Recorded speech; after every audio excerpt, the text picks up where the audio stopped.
Blog Talk Radio.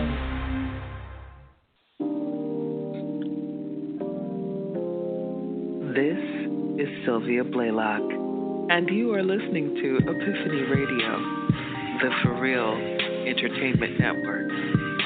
The next phase in online radio. EPiphany Radio.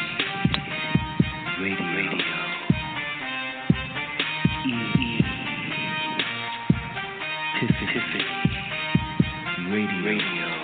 The For Real Entertainment Network. The next phase in online radio. The For Real Entertainment Network. The next phase in online radio.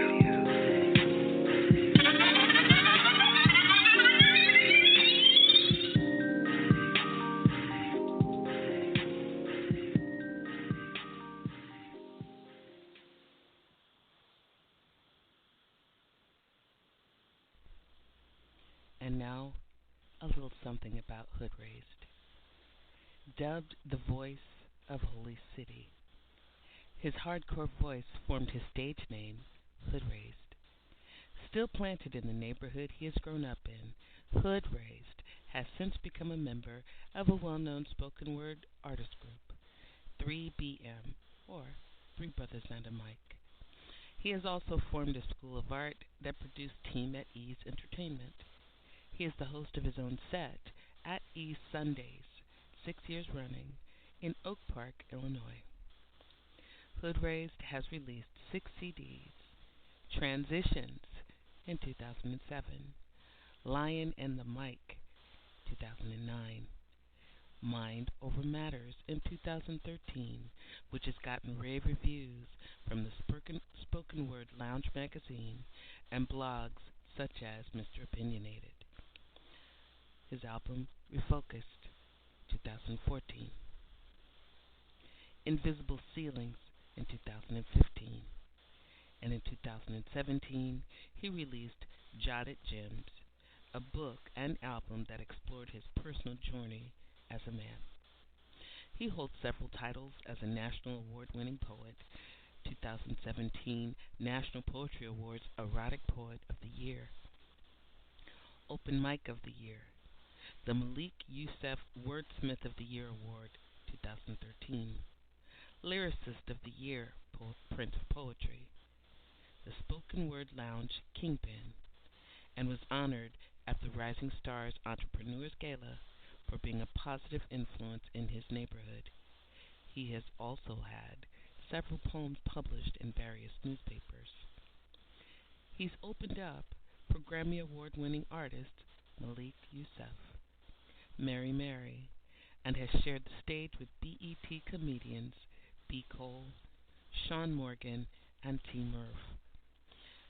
Hood is taking his talent in spoken word to new levels, staying true to his words. I don't have to change my space in order to change my fate. EPiphany Radio and Poetry in the Raw.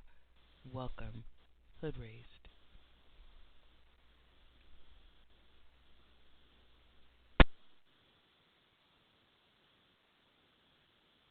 As you can imagine, we are very excited to have such a well-spoken of artist to interview on the show today. I'm very excited. This is another of the fantastic people I met at BPC Poetry Fest, and one of the artists that accepted our invitation to be interviewed during our summer series. We will be interviewing different voices and to know each other.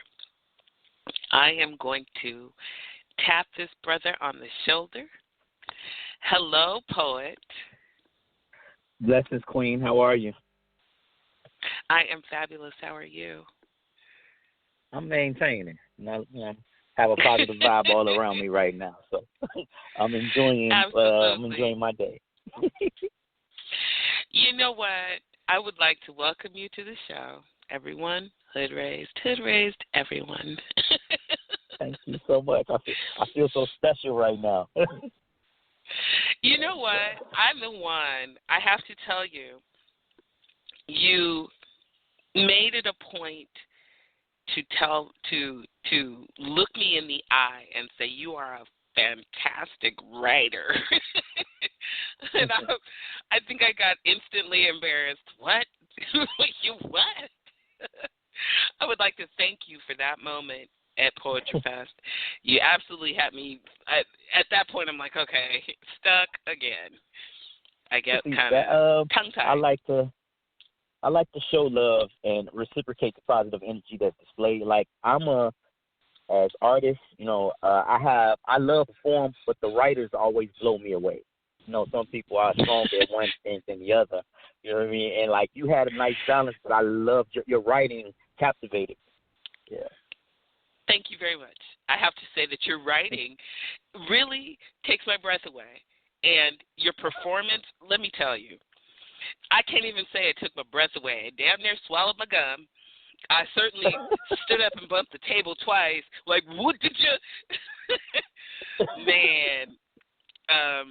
Wow. Before we go too far down the road, let's see. I'm listening to your mic, see how you sound. You sound pretty good. Everyone, we are going to crack this microphone open. Before I insist this brother throw something on this mic, let me once again tell you that EPiphany Radio welcomes you to Poetry in the Raw. I am your host, Sylvia Blalock. The call-in number is 319-527-6300. We will be open on the Facebook event page and in the Blog Talk chat room if you want to chat it up. You can also call in here, ask questions of Hood Race or myself, and get on the open mic a little later. Now, sir, I definitely would like to hear something from you. The mic is yours, poet. Okay.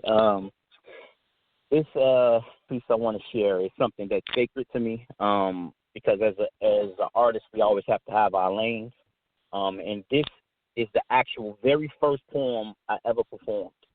And it's something that's still relevant today because it applies to a lot of men who've been in my circumstances.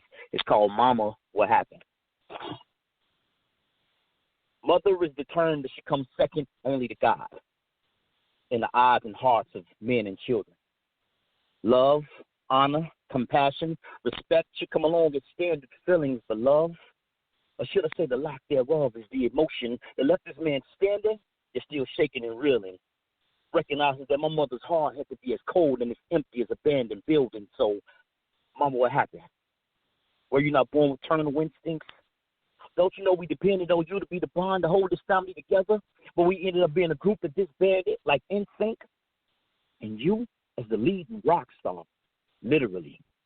Copping rocks and dudes in my class, and the backlash is you being a direct result of some of my most painful memories, like my 8th grade award ceremony, when I was one of 3 students to receive a certificate from the president. Totally proud of what I had accomplished, so in celebration, I invited some of my best friends back to our residence. We were in my room kicking it and shooting the breeze till it was time for them to leave because it was getting late. And I opened up my bedroom door to a shocker to you holding one nostril with your face down into a plate, inhaling this white substance into your face. I don't think you realize what your carelessness did to me, or recognize how cruel kids could be. Because don't mind the nightmares I had that night. How about there was a note on my desk the next day, Ali, your whole family hypes. Mom, you know that ain't right. And because of that rambunctious display, I almost cried. But thanks to my daddy, even at 13, I was filled with pride. So, Mama, what happened? Or what about the time I was 12 years old, and my cousin's 27-year-old baby mama was having sex with me? So I came to you confused and crying. What you do? What you did in my eyes, laughed at me, told me, boy, you lying. And then once she got busted and left another one of my cousins that you paid attention to what it is that I had to say. By then, it was too late. Even 2.5 years later, I was 15 years old with a baby on the way. Even in my relationships, Mama.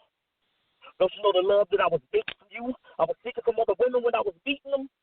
But since I didn't know how to reciprocate real love, so in the end, I ended up mistreating them. What about the time it was time to get your system clean? Because you was ready before it appeared. And I went through my whole rehab process alone with my prayers and my cheers and against my better judgment and my fears. I let you come stay with me. Then 2 weeks later, you and my rent money mysteriously disappeared. And I know it's against good Christian law to have ill will in your heart towards someone that you harbor. And the good book says to always honor their mother and their father. But in my mind, these basic principles always seem to stand out. Because, Mama, you burned me one too many times. How many times must a man get his hand burned before he realizes he can't stick his hands out? Your actions affect me now, Mama, after 30-plus years. I will be at these sets and hear these poets telling stories about them and their super moms, and it make me jealous of my poetry peers. Because I would hear things like, yeah, my mama did, or my mama does, or my mama is, or yeah, my mama was. And the harsh reality is the more I tried to love my mama, the harder my mother's actions shoved. And you should never want your child to live through some of the things that I've lived through. And the hardest thing is you don't even seem to be sorry, because if you did, then maybe I could forgive you. But my daddy, he did the right things. He was always an intricate part of my life, especially after he went through his own trials, tribulations, and his man tests. He told me how to cook, clean, wash, sew, have integrity. He said the only thing I have to depend on a woman for was sex. But if you're ready to get your act together, I'll open my arms and welcome you back gladly. But if you continue to hurt me, your grandkids, and yourself, then I'm going to keep celebrating Mother's Day with my daddy. Mama, what happened? Just that piece. How old were you when you wrote it?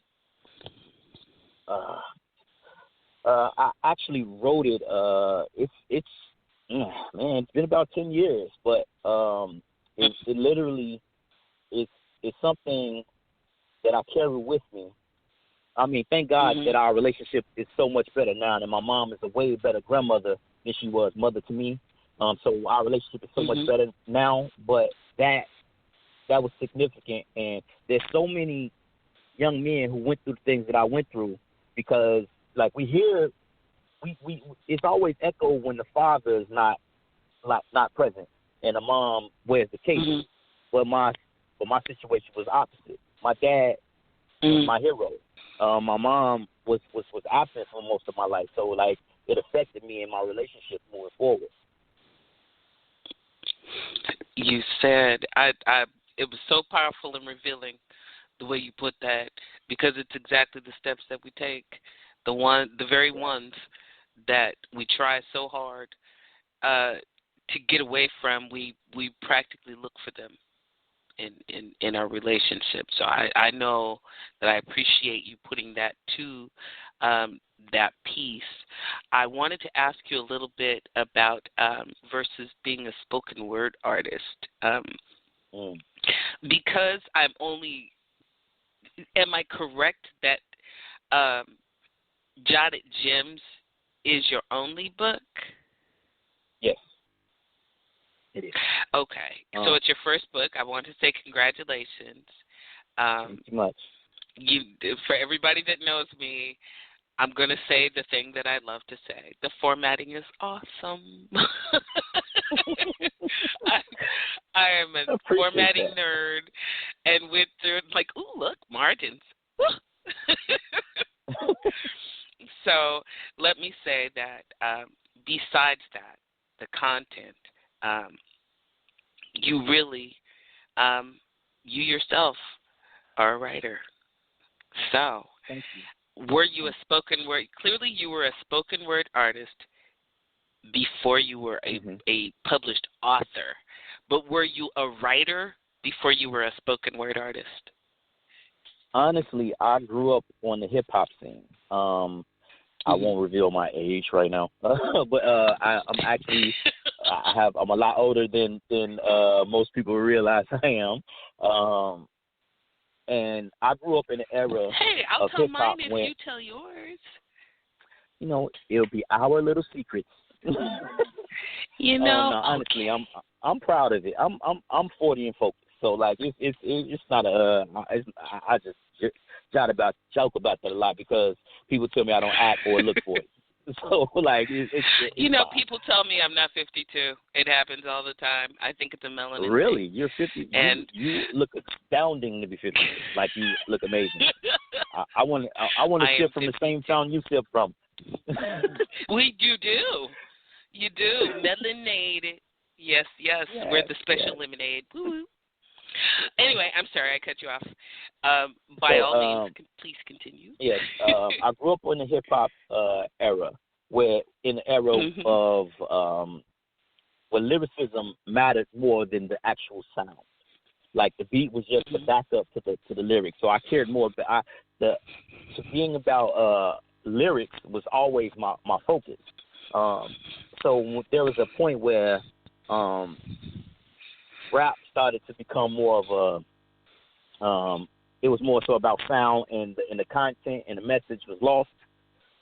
So I got introduced to spoken word around that same time, and I just transitioned because I feel like what mattered to me would be more relevant in the spoken word scene, being around like minds and poets who could help me to grow. Honestly, I always felt like I was a writer, but like was something. It was inspired by my 8-year-old, by my baby girl. Real quick story, honestly, this was the truth of how it went. I was sitting planning my 40th birthday, saying, I want to do something significant, something I haven't done yet. I've done so many events, so many parties, I want to do something significant. And I'm sitting at my computer. She comes and rolls my chair away from the desk, sits on my lap, and says, Dad, through all the poems you write, you perform. I said, no, some things are just a little more sacred, and some things I just like to, sometimes I just write to get things off my chest. And she said, you are always writing, so what do you do with all the poems that you write that you never say, you never speak? And the light bulb went on. I said, really? That's where the concept of jotted gems come from. Like, it's like sitting there like, wow. And then I started going through my notebooks, my scribes, everything, things that I've just jotted over a course of time, the event, the times you wake up at 3 o'clock in the morning, you just need to get them off the chest, those pieces. And I went through them, and I was like, wow, I have a full book worth of poetry right here. And that's how it all came to be. You know, and so many of us have similar directives, but I think the fact that you are so profoundly gifted at the spoken says a lot for being a good writer, I guess, because you truly do have I mean, I know just the accomplishments in the way of your recognition speak to someone that has really got a handle on the spoken, but your book is truly something that I would wish men would read. Women, we're going to read it. But something that to meet you and then read what you wrote really is like a permission to truly be all in as a man. And I just love that I can relate what I'm reading here with the person that I met, you know. You are clearly a deep brother, and if more men knew that it's really, you know, this is where we wandered off to after hip-hop decided to go on Siesta or wherever it went. We took the strange new beats out and just kept talking. And this book is just really a celebration of that. I love it.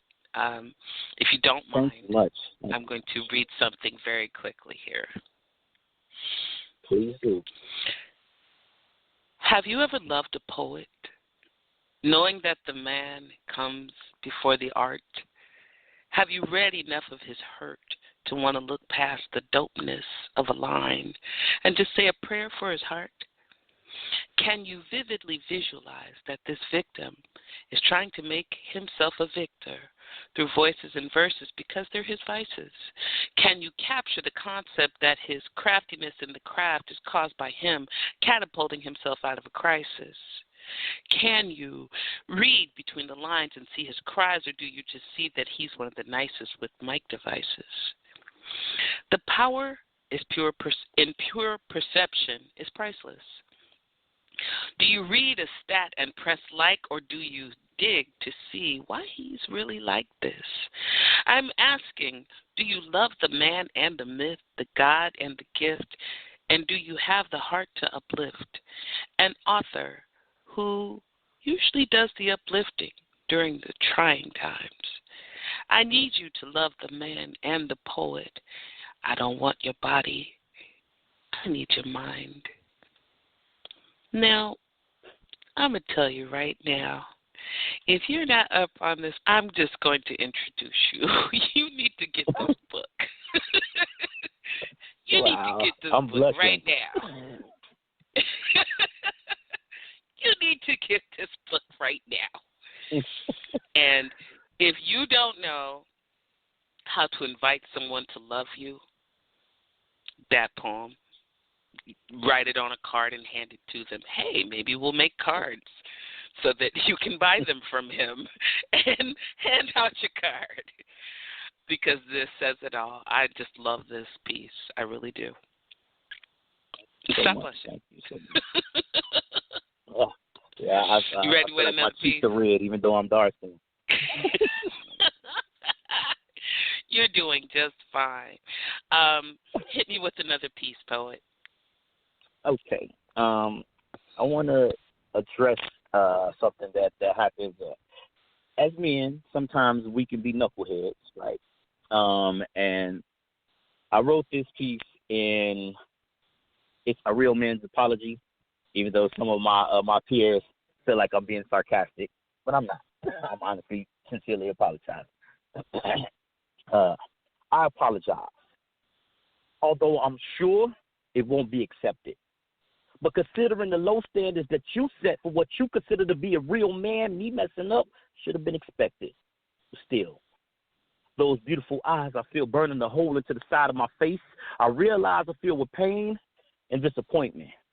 And then you got your nosy, know-it-all friends all in your ear rubbing it in with their I told you so ointments and love. I didn't want you checked into the Heartbreak Hotel, but I realized my actions actually set the appointment. But I'm ready to fix it. Because I don't believe in too little, too late. Because you and I, we're the perfect tool. And there's too much of us invested into each other, and we don't have too much time to waste. So this is the perfect time and the perfect place to get it corrected. Because my mind drew up a patented design that will leave us separated and we'd still be fine. But my heart openly protested and rejected it. Because you plus me equals destiny. We just got to put on these army fatigues and crawl through this jungle called a relationship and filled with all types of financial and lustful weaponry. So at the risk of sounding redundant, I apologize. So pardon this fool for falling for the faith and slipping to the embrace of a woman that you would label nothing more than a garden tool. See, but to me, she was a gardener. She made the grass on the other side look a little greener. But, sweetie, in my own defense, you made her task a little easier because your daily nagging and acting made your actions seem a little meaner, which crafted my vision into believing that her body looked a little leaner. So as quick as a hiccup, I slipped up. That doesn't mean I'm not ready to sweat and run this love marathon with you, love. Just before we reached the finish line, I tripped up. But don't worry, because my love realized losing you is psychological suicide, the equivalent of a man with self-inflicted wrist cuts. Because you mean more to me than a rapper's watch from Jacob that's face with diamonds that's Swiss cut. So I humbly ask for your forgiveness, although I rarely, and I mean rarely, commit acts that I deem to be regrettable. Right now, love, I know you feel betrayed, and those feelings are unforgettable. So I'm ready to break through those walls you built to protect yourself and show you I'm your hero, like Mr. Incredible. Because you wrapped yourself around my heart like Elastigirl. And while in home, you devised the plot to break down and disintegrate all those wedge-causing syndromes. You're the nourishment to my seed, the buffet that satisfies my greed, the voice box that articulates my words so I don't stutter, slip, or stall. But you're also the brain nerves that motivate me to keep moving forward. So if I do happen to stutter, I can still say, you are my all. So how dare I hurt you and leave you like a sheep amongst wolves who trying to get a scare at your virtue and dare not hurt you. Right now I'm trying to come up with a plan to make sure you staying home like parents in curfew.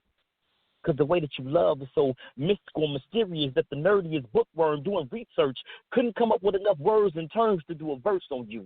So I'm actually encouraged because I'm blessed with the curse of you. But I won't just lounge and relax with the perks of you. I'll certainly hurry and scurry to be the verse to reverse whatever's burning in you. Because in my mind, Mother Teresa's work on earth combined with the Blessed Virgin Mary giving birth still only race parallel to the worst of you. So I'm ready to serve you. But you got to accept my apology first, boo. Because relationships are hard work.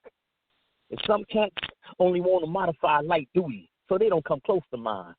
But I'm ready to work a 24-hour shift plus overtime to reap the benefits and the rewards so we both can shine. Because you're the rose without thorns that I hold close to my heart to show that real love is still alive. But you're more resourceful than that rose from the movie Titanic. Instead of jumping when I jump, you find a way for us both to survive. My vision was blurred. You refocused my eyes. My overstanding no longer lacking. Never again will I give up a life of fulfillment for a few feels, some cheap thrills, and a little bit of sexual satisfaction. So my queen, I humbly apologize. Let's take peace.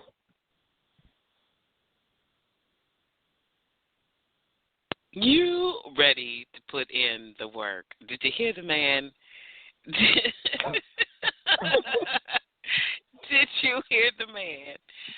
Oh, my goodness. Look, now that's an apology. I hear what you were saying, and that people say it doesn't sound like an apology.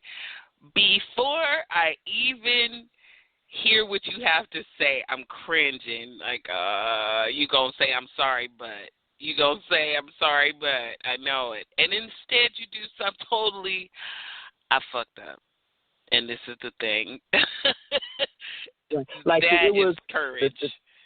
It was supposed to be like my one of my writing partners, member team at Ease, Darla Mickey. She was down at BPC with me. She yes, I remember. Hey, she's one of the first to critique that piece because she says women don't want to hear the whole story; they just want to hear the apology. And I was like, so how is it sincere if I don't say exactly what happened? Like, to me, it's not a sincere apology if I don't say, well, this is what I did and this is why I did it. Like, to me, that was the point. You know what I mean? I'm not blaming anybody but myself. I'm taking full responsibility, but you need to know exactly why I did what I did and how I did what I did. That's it. That way the apology is genuine. Don't expect me to zip the coat up if you ain't going to wear it. No. If you want to apologize, you're going to have to. My first thing would be for what?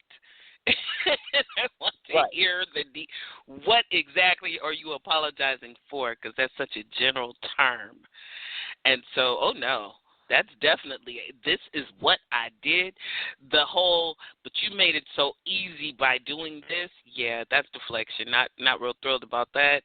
But you so framed it perfectly that to put that in that whole piece makes it the kind of it really makes the piece. I tell you, I cringed. It's like, but you made it so. Go do it. See, I wasn't intended to deflect. I was intended to say, like, I was like, by me saying you made her task a little easier, I'm still only putting the emphasis on my weakness. Like, I was like, yeah, she was putting it out there, but, you know, I got a little weak when I should have been stronger. At the end of the day, it's all on me. That's my point. Like, it was all on me. I shouldn't have did what I did. Hey, and you did it. And that's the important thing. I just ate a piece of a peach there. Sorry. Look, I tell you, I'm falling more and more in love with your pen all the time. And you just really are putting some insight there. What do you love about poetry as a form of expression? It is, to me, it is the last pure form of expression. It is artistry. Like I teach spoken word to 4th and 5th graders, and they give me they're in a public school, so I have the students that have behavioral issues. So I teach them to channel their energy through the pen, through the expression. Talk about it. Instead of picking up your fist, pick up a pen. Instead of, using a negative term, instead of cursing, say what's on your mind, find another way to express it. Like, to me, it is the ultimate, like, way of diffusing the situation. The expression that's there, like, you get a chance to be real.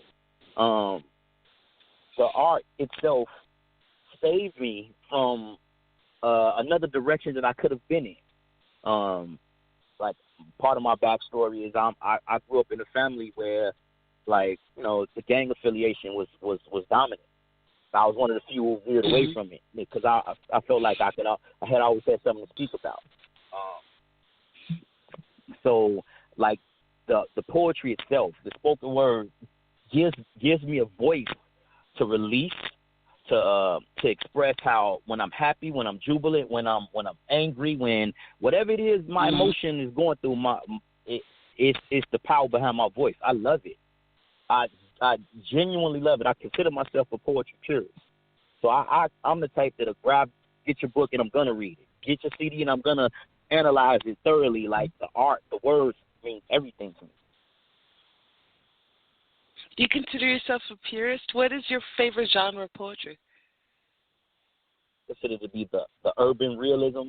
Like, of course, yeah. I love rap. The romance is always appealing, but I think it's easy to discuss love and discuss God and discuss sex. Those things are kind of simple topics to write about. But like, when you can dig into the psyche of a person and find out who they really are, like those deep hidden messages. Like I have a poem called "She Took It," where I discuss my actual my situation growing up when I was sexually assaulted when I was 12. Like, those are the poems that mean the most to me, because that's, to me, I consider that the urban realism. That's the realism. That's the stuff that people want to keep with. But poetry gives them a way of getting it out. So, I had another poet mention a piece that he did about being sexually molested and how everybody thought it was so dope, and they had a reaction to the style of writing and to the way in which it was delivered. It's hard to put that on the piece when you also are getting content from someone that's painful, that's for especially the men that I know, talking about being sexually assaulted usually comes with a pat on the back or Snickers and whatnot, and not the seriousness of not having consent to your own body as a young man. It teaches you things that maybe you don't quite figure out, like who's the boss of your body, and can get you in some shit later on if you don't work it through. And people put this wrong connotation to it. Was that your experience? Absolutely. Every year, I'm part of the sexual assault abuse speak out. It's something we do yearly where we discuss everybody who people who have been touched inappropriately or assaulted in any way. We put a voice to it. And I'm one of the few men who step up and speak about it, being that it happens to men as well, because for a lot of the believes that it only happens to women and little girls. And even in my experience, like I said in my poem, I talked about how, like, when it happened, I told my mom. My mom didn't believe me, so my next course of action was to tell my immediate friends, and they were all like, "Yeah, you're doing you. That's a great job, man. You the man." And I was confused. Like, I didn't realize that it was rape until I became a father. When I started to think about all the things I protect my children from. Like, when that became a reality for me, I was like, wow. I've been through some things. And it definitely, I could say it played a part in my view of relationships. I was very untrusting of a lot of women for a long time. And again, it's not an excuse, but it's definitely, I could say, it's fact. It's hard for people to get the difference between excuses and reasons. Yes. You know what I mean? Yes. I'm giving myself permission to write a piece about that. There's a difference between having an excuse and having a reason. And the difference sometimes is as simple as an excuse blames someone and a reason explains something. You know what I'm saying? If people are responsible, then they're responsible. But to just make it as an excuse, no. You're going to have a way that you react to women that's going to have a lot to do with what you went through. Okay. So I'm going to ask you to read the piece, right? Oh, wow. That's one of those pieces that I get emotional whenever I do it. You can. You don't have to, but you can. I'll try. Forgive me if I stumble a little bit. You know what? Again, you are perfectly fine. I'm going to hush now. Pretend we're not even here. Okay. I can recall our two bodies twisting, angling from two different positions. One standing empowered in dominance, the other wallowing in reluctant submission, yet still resisting. Wheels refusing to give up like athletic competitors. We're both sportsmanship were absent in this game because these were the wheels of a struggling youth and that of a sexual predator. She took it. She took it. It being my sanity. It being my trust. It being my understanding. But what she did do was initiate my hunger for lust. So the initial time she caused the bust, what I really released was my innocence. She literally and figuratively captures my adolescence in her palm. Applied sensual strokes to her boyhood, all while voice remained cunning, coerced me into believing that in this scenario is where I was supposed to be. Sounded so convincing when she stated out loud that there was nothing impure or indecent about the way that she was touching and exposing me, groping me, creating surges of intimacy with feelings that I did enjoy. Stemming from the fact that I was a child in mind and body, but I was still a boy, so touches from the opposite sex felt natural. And I related acts of abuse to acts of an animal, rough, tenacious, and vicious. And that's certainly not what this is. Or is it?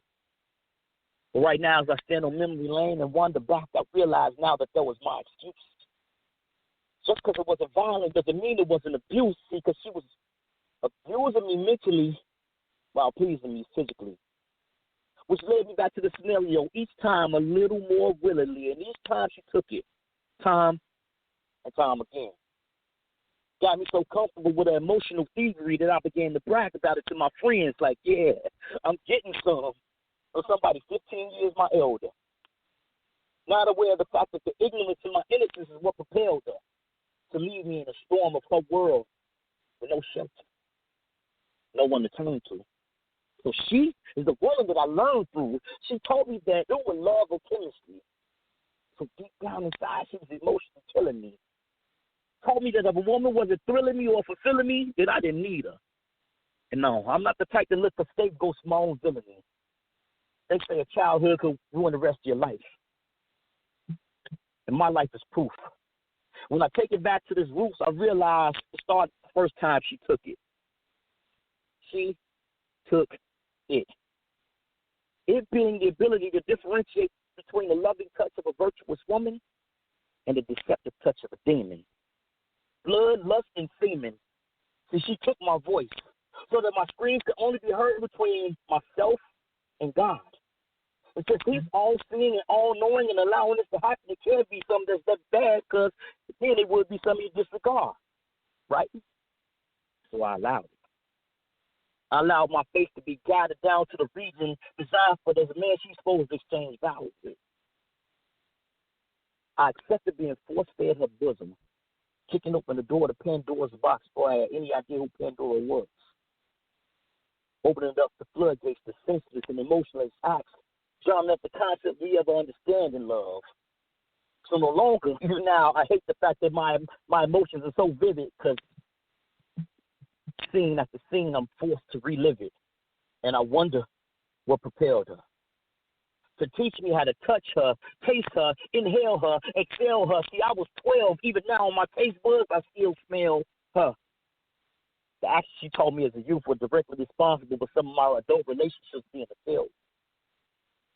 She applied the Freon, put the freeze on my sensitivity, making me cold-hearted. Now I owe an apology to every woman who I so living disregarded. She was the one who sparked childhood to go on the rest of your life. My life is proof. When I take all my problems back to its roots, it all started first time she took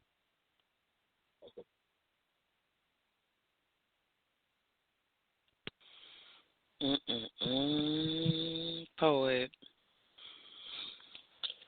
No. You did great. And oh, damn. And you, look, I am going to go to this first caller.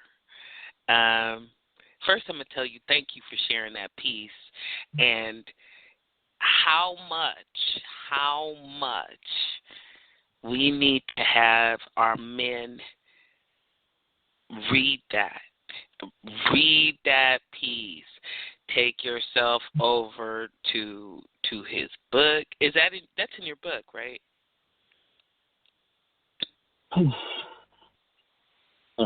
Is it in your book, or you have the track available?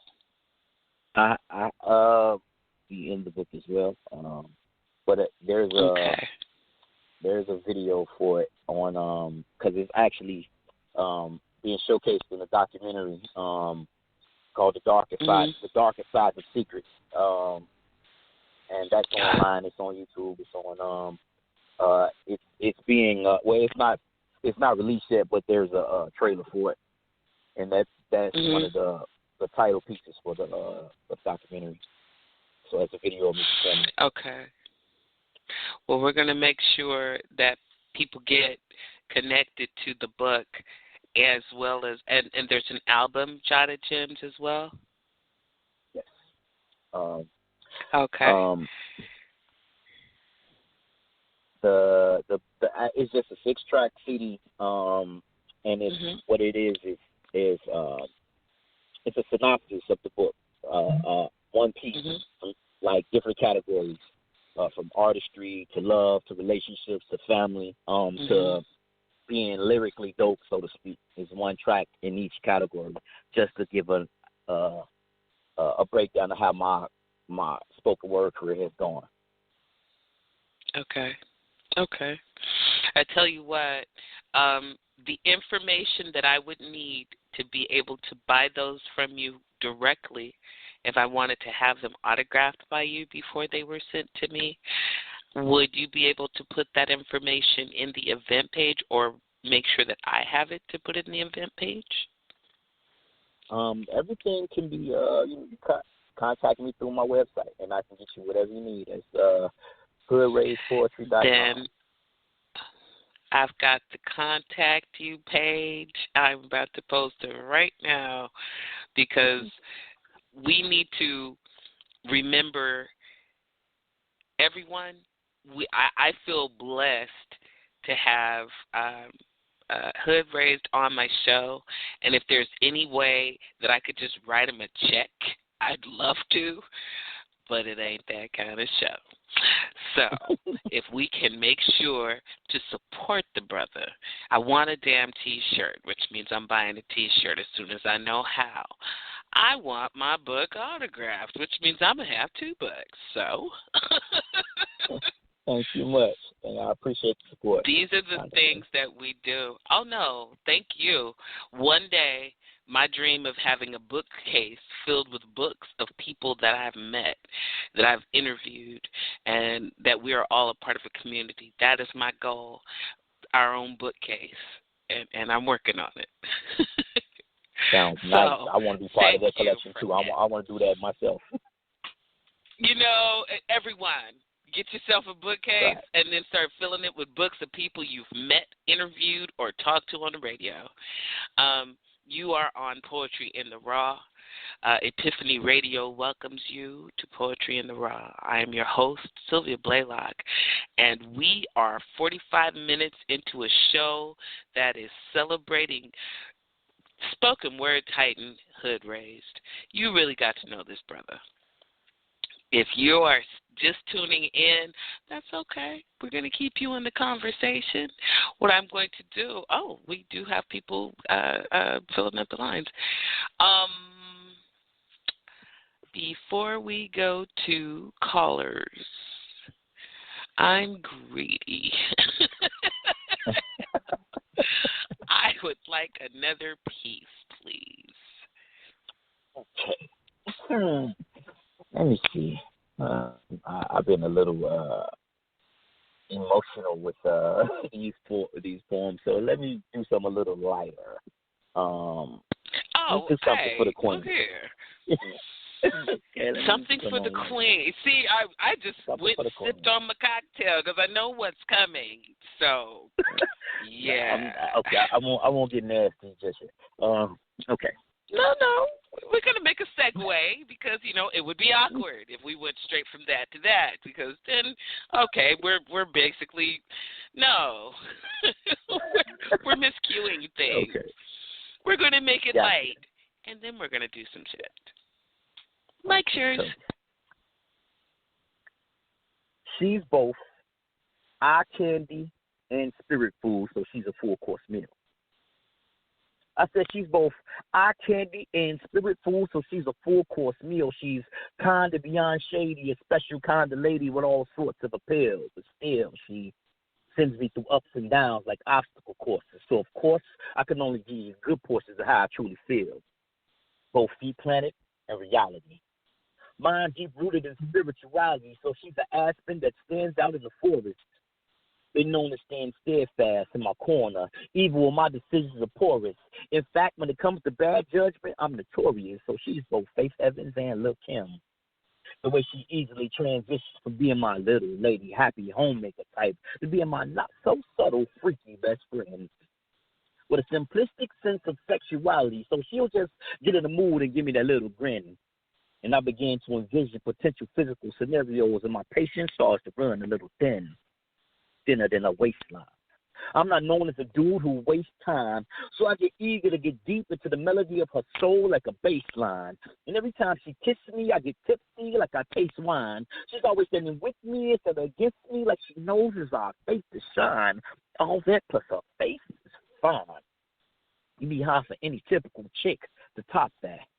It's a real woman supporting me in my manhood like a jockstrap. Like she knows she's designed to hold me in my place.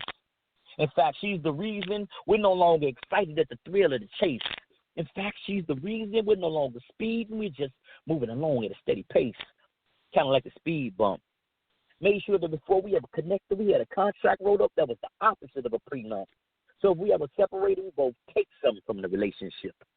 Not the type that takes from heaven to hell to pleasure town and back. And when you get, no, that's not the case in this.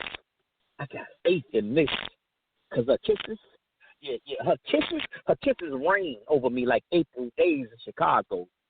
Her daily motivation is the inspiration behind how hard I go. And I love how she spends all of her time representing me and none of her time resenting me. How easily she tells Superman to exit the building because she loves the Clark Kent in me. And I'm a star, and she's a star, and together we get our sparkle on. And I ain't ashamed to say I'm just that far gone. Thinking about it right now is giving me a hard on. Yeah, she does way more to make my nature right. We go together like holidays and sweet potato pies. And my favorite flavor to taste is that space between her thighs. And much to my pleasure and my surprise, everything about her makes my mouth water. But if this is strictly physical, then you're way out of order. Because while every woman claims to be a dime, she's 2.5 times the woman that they'll ever be. So I guess that makes her my quarter. See, I've been thinking of the perfect man to call her. Right now.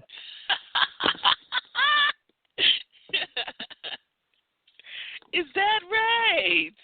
You're one of those friends with benefits. Okay. Okay, this is me doing the I see you thing. I see you. Look, you got up there with Darling Mickey, and y'all had me like, okay, there is just not enough alcohol at this table. Everybody drink up. This just went all kind of, whoa. Whoa. I would like to say, I wish we'd had that video, but when talk to me about your team effort and your collaborations, because I have to tell you, you two got up there and it was like, and we still together. Like, what in the heck? What? See, that's now Mickey is Team at A's Entertainment. She's the vice president. That's my partner, Ron and Prime, and everything. That's my backbone. And because she was the one who instilled the drive in me to want to do more with it. I went from being just a name on an open mic list to establishing a brand, and it's because she pushed me to do that. Like she's actually my manager. So we got a 25-year friendship where we just kind of, we bounce off each other a lot. My whole team has a family type bond. So we try to put energy out where we reciprocating like different scenarios in life. You know what I mean? Like it's everything to make people laugh, to make make people think. So every time we put together something different, whether it's erotic, whether it's comedy, whether it's romantic, it's to teach in the field. And Mickey is probably one of the most versatile writers that I've encountered. Like she can write about anything at any given moment. I'm a huge fan of her art as well.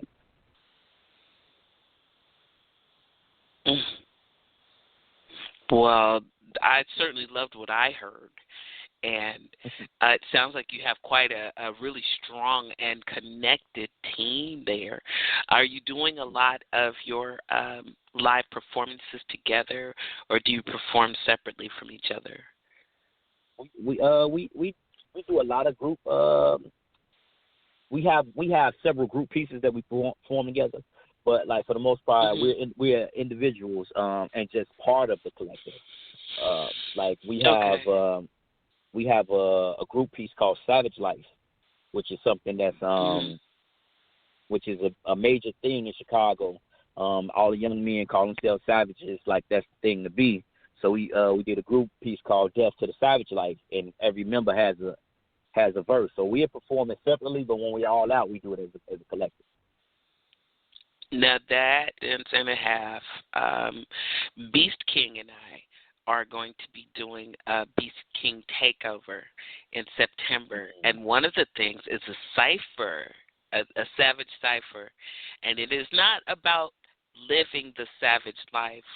I think aggrandizing the savage life, you really don't know what we had to go through for there to even be a savage life. Having survived crack in Oakland, I don't know. I don't know about glamorizing the savage life when I don't remember it being all that fucking great. Right. Exactly. Like only people who don't really understand it think it's something to glorify. Like, and that's exactly my point and why I wanted to write it. Exactly. Okay. You definitely come through when we do the Savage Cipher because we do have some things to say on that. Yeah. You have just been a great, up to the, so far we're going great. I know I'm talking your ear off, but you have just been a great interview, and I'd like to thank you for your patience. I'm going to start getting all deep with you, right? Okay, let's do it. Well, my first question, I'm going to ask because we kind of touched on it. What did you think of Poetry Fest? I promise you, I have been raving about it. I've come back, and I talked about it last night in my set. One of my brothers on the scene, he hadn't been out in a while, and I was telling him, like, bro, I went to BPC Fest, and I felt like Malcolm X when he went to Mecca. Like it was everything. It was about the variety of the energy being united towards one big goal. I got a chance to meet so many people that I have only seen online. Like, I've only seen your names in the poetry groups, but got a chance to, like, I had met Beast King already. I had met One Single Rose already at different sets in Chicago. But, like, to see Written in Pain in person, like, I was a fan of the stuff I had seen in the groups. But to see him in person was major. Was to finally meet Mark Goggins, who he and I have been coordinating with each other for about a year and a half, about working together. Keith, The Notebook. Like, I'm a huge fan. I'm a huge fan. And he and I we had a mutual friend who connected us, and we were actually on the track together. But we had never met. And so we got a chance to actually see these people and to talk with them and to see that the energies were the same as mine. It gave me it rejuvenated. Like, I came back right. Even on the plane on the way home, I wrote about the cipher we had on the beach. And I told Mark, I'm part of this movement moving forward. You can always count me in. I'm gonna be there. Yeah. Teacher or not, I'm gonna be there. That's us. Between the drumming circle that night, the night on the beach, where, every time I try to talk about it, I get in tears, and there's something about calling the ancestors on a beach where slaves were dragged. Were dragged onto the beach. Their first sight of America was to be dragged onto Myrtle Beach. And here we are in an African drumming circle. The police don't stop us. In fact, ask us if we're okay as they drive on, which is pretty trippy. And people walking up the beach stopped. You couldn't hear it at the hotel, but you could hear it all up and down the beach. It was after midnight, and we had those drums going. And I'm going to tell you, I've never experienced anything like it. I now know to pack a lawn chair when I go next year because I'm bringing my old seat to sit on the beach. Everyone that I've asked has had a similar takeaway. Not one person said, that was bunk, I ain't never going again. Not one person. Right. If anything, it was, why did I wait so long? How do I get on the committee? Maybe I should have been at the house. I would have come earlier, stay later. So many things. And definitely meeting you there was one of the highlights of going, I think. Hey, no problem. Let's see. We've had people waiting on the lines. Let's see. I'm going to go to the callers for questions. If you are listening online, thank you. We appreciate that. The call-in number is 319-527-6300. You are listening to EPiphany Radio, presenting Poetry in the Raw. First caller. Well, you are no stranger to the mic. Hello, Samuel Rain. Good evening. Good evening to the guests, Hood Rays, my brother. You were dope at Poetry Fest, and it's like we just didn't get enough time on the mic because there was more you could have done, I'm sure. But it was a pleasure meeting you. We needed another hour. Yes. Yeah. We needed another hour. Yeah. No, but it was great. And what I've heard today, and I've been following you for a while, and I don't know how long we've been Facebook friends, but even longer. We've been Facebook friends and really didn't know each other. So it was a pleasure meeting you and seeing you for the first time. Right back to you, bro. Oh, yeah. And the poem that Sylvia read, I'm actually going to learn that poem because looking in the book, and I'm going to be reciting that when I'm doing my features when I go back to L.A. So, they're going to hear that, and I'm going to tell them what the book is and who's the author, because I love doing that. I appreciate that. I'm humble. Yeah. I'm humble. I have to say, I love when you get an artist work and then you recite it and you say, and this is by da-da-da-da. I know that when you did it on Plus Effect for one of Joe's pieces, it just took my breath away how the way you read it is different than, let's say, the way the artist reads it. They always are kind of startled when I read their pieces, but to have somebody do it on stage, there is such a honoring to that we celebrate each other that way. Because I do it on my shows that I've done. I've done at least one piece, one by Sun Toucher, one by Joe, and one by Lydia Cook, that I happen to have, and said I wanted to celebrate this poet or that poet. So that you guys are connecting in that way, I just love it.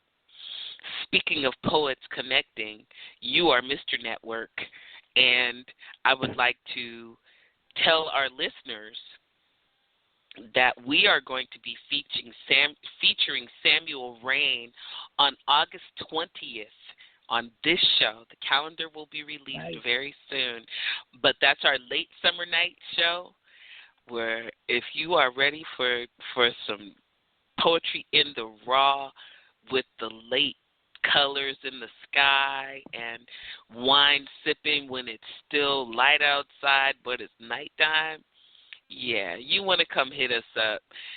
August 20th, Complicated Passion is going to come through and really grace our mic. Our other feature of that night will be Carla Lawson. More to come on that. That said, Samuel Rain, do you have any questions for our feature? Well, you asked all the questions I would have asked, but it's one thing that stood out about you asked a question about being a spoken word artist and a poet. And there's a difference, and I'm glad, because I tell my friends, I say, I'm a poet. They say, no, you're a spoken word artist. I'm like, I know some spoken word artists. I'm not one of them. I can recite my work and perform it, but I am not a spoken word artist. You know, and like I do know some dope spoken word artists, and for people to have both that skill set, where they can do that, you know, hey, I'm in awe at that, and you do it well, sir, because I'm reading your book and I'm reading poetry, and I'm also got a chance to hear an artist perform. So, I probably have 1,000 questions, but I'm gonna hit you up offline, and we're gonna exchange some information. Sounds good. Appreciate it. All right. Thank you. And thank you, Sylvia, for having this show. Thank you. Well, you know me. I'm going to perform that same poem I did because it's a new audience, and it's it's from the book. It's titled "The Beauty of Dragons," and it's by Eric Devon. Check it out. Even though you're only next to me, because the place cards put us here, your perfume has got the best of me. Looking across the table, my mind is stuck on just how amazing you look tonight. Pretending to engage in the conversation, but thinking, I'm glad they can't hear the secret language we're speaking. I laugh. You smile. You laugh. I'm flying. You don't have to catch the bouquet. This might be the bride's day. Somehow, it's still all about you. I've sipped on both pleasures and pain. Baby, I've enjoyed your company. This might sound a little insane, but would you be my next best thing? That's by Mr. Eric Devon from The Beauty of Dragons. You, first of all, thank you, Eric Devon, for that beautiful write. And thank you, Complicated Passion, for that beautiful read. That was delicious.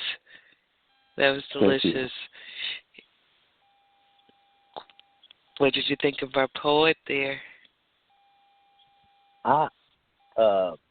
Mr. Complicated Passions, I appreciate his delivery. He has that very white feel to the poetry thing. Like, to me, he's the epitome of the smooth operator type poet. I can appreciate his approach because, like, that's the level I want to do when it comes to the romance itself.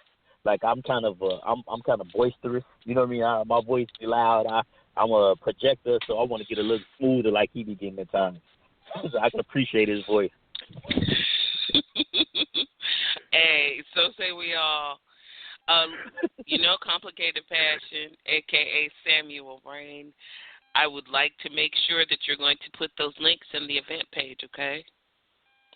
Absolutely. I'm definitely going to do that, because I have that new book coming out. And, of course, I'm going back to L.A. to feature at a couple of spots. But, no, I'm definitely excited about everything that's going on. And all the new people that I met, I hope to make some long-life friends from those people, once I reach out. And just going from there, continue to grow, because I see great things happening. Yeah. I do, too. Yeah. I do, too. And we're all going to be back at Poetry Fest next year. I can't wait. I cannot wait. Well, look, I'm probably going to do poetry up and down the and before hallway, we let the bar. Go, look, Dad, we didn't do poetry in nearly enough places. If y'all did not get a chance to see this man and his briefcase, let me tell you, clearly I am a novice at this whole poetry thing, because when you're like, oh, can I buy one of your books? Click, click. Out comes the briefcase. Click, click with the little locks. It's got a thumb insert. There's 2 different versions of the book. There's business cards. There's pens. And there's a section for everything. And he's like, here's my card. Here's 2 books. Here's a pen.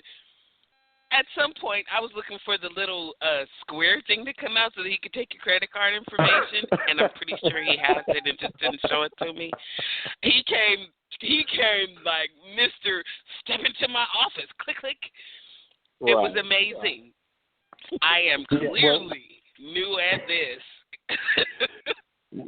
Well, I learned from someone else that particular thing, and I saw it as a good thing, so I tried it, and it worked for me just like it worked for him, because I was impressed when this gentleman, he broke out his stuff, and I was like, I was speechless. I'm like, and I'm not even close, but I'm perfecting it.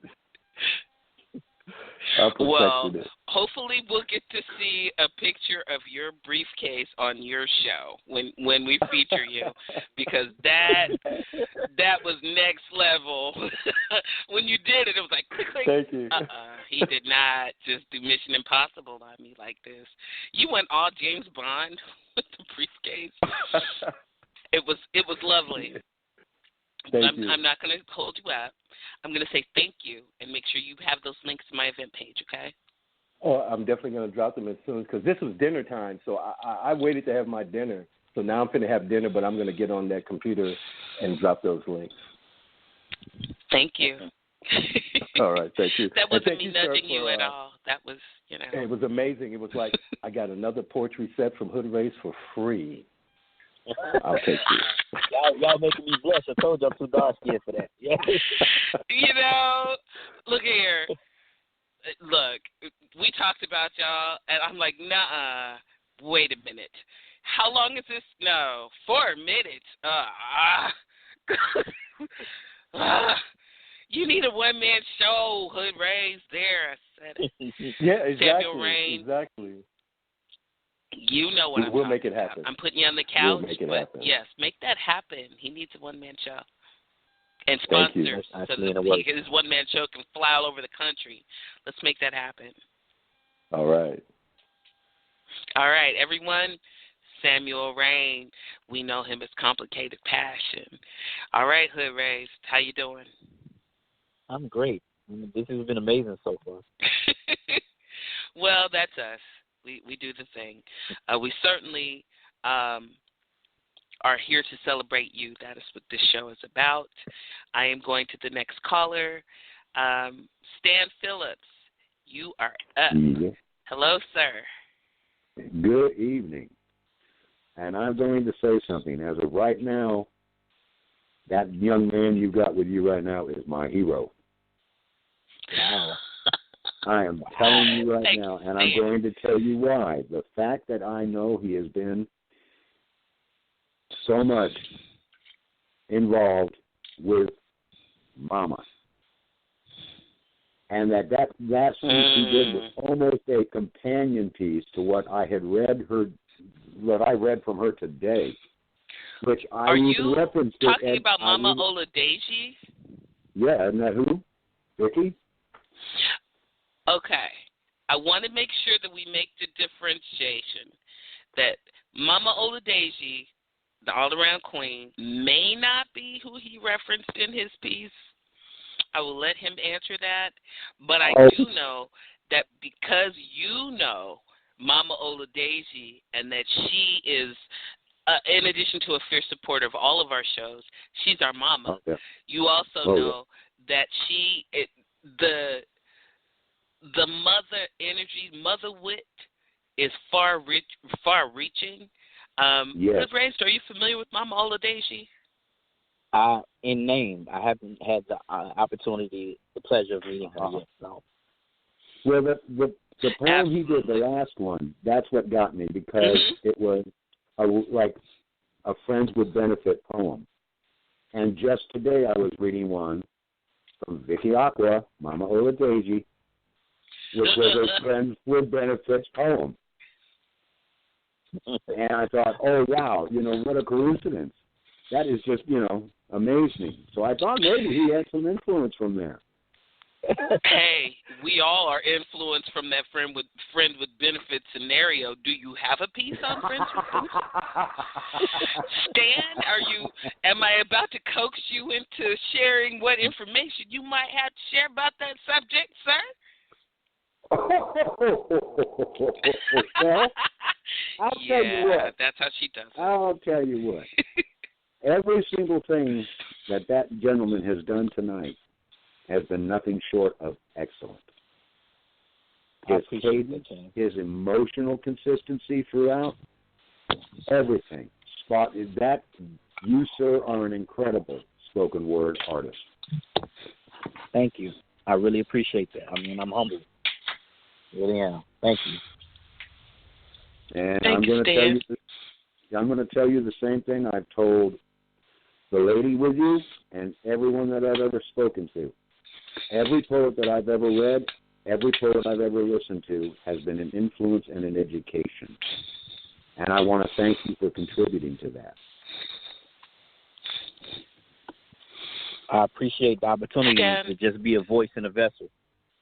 Always. I appreciate your willingness to be open to learning. I don't consider myself a teacher, but when you come to my show and you speak so glowingly to the guest and to myself, I truly appreciate that you are open in the way that you are, Stan. So thank you for that. Thank you. Thank you, and thank you for a format that allows it.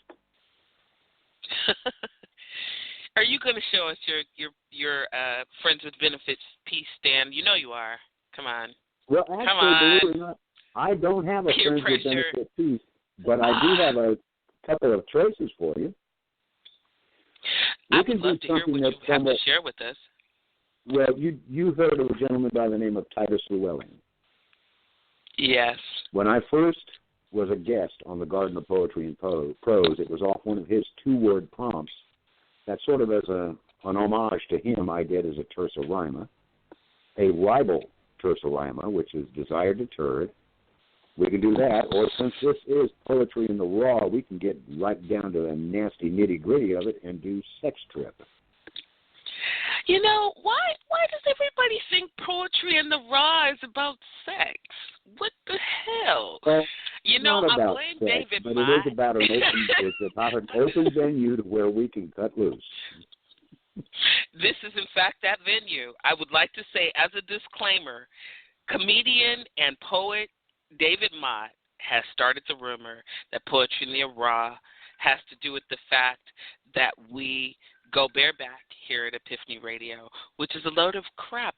And David Mott, poet, brother of mine, I'm looking right at you through this computer when I say, fuck you very much. Not true. We only take our shoes off. All the other taking off of shit, I don't know where you come with that. It's just poetry in the raw.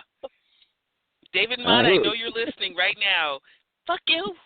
What's going on every show saying we go bareback here? What is that about, buddy? Okay, I'm done. I'm not done. David Mott, stop saying that. It's not all about sex here. Sometimes we just talk about flowers. Jesus. Okay. We talk about Jesus too. I know you're a very calm and reserved person, but express yourselves. Tell us what you really feel. when I finally got it back to you, so you guys go bareback? Wait, what? What the hell? I missed a meeting? What? For real? What happened? Not true. Not true. No. So that said and cleared up, the barebacking thing, that's totally a David Mott thing. And it's all about sex. I wouldn't say all. No. Sex is had here, but not all the time every day. You know, we eat, No. we have jobs. Y'all. That said, EPiphany Radio, Poetry in the Raw. Stan Phillips is about to drop a piece on us. Let's have it. Yes. The mic is yours, poet. Well, I value it. We'll go with the one that's a little less raw, just a little more rival. And we'll do Desired Deterred, a terza rima. 'Twas an age of pomp and elegance well defined, where men's prowess and appetites were regaled, held in high regard, having wife and concubines. 'Twas also an era of ardent but epic fails, brought by miles of slips, corsets, and bustiers. Worst of the lot, those dreaded farthingales. Dreams of women naked, not stitching away, the desires of one's loins, in reach and unimpeded. Such fantasies could rule men's thoughts in those days. But reality left such hopes dashed and unheeded, in tight lacing stays, cloth and hoops of distraction. Thus firm resolve now flaccid, as passion's ardor receded. A curse on women's wear, and their hellish contraptions, be more the devil's contraception than statements of fashion. And peace.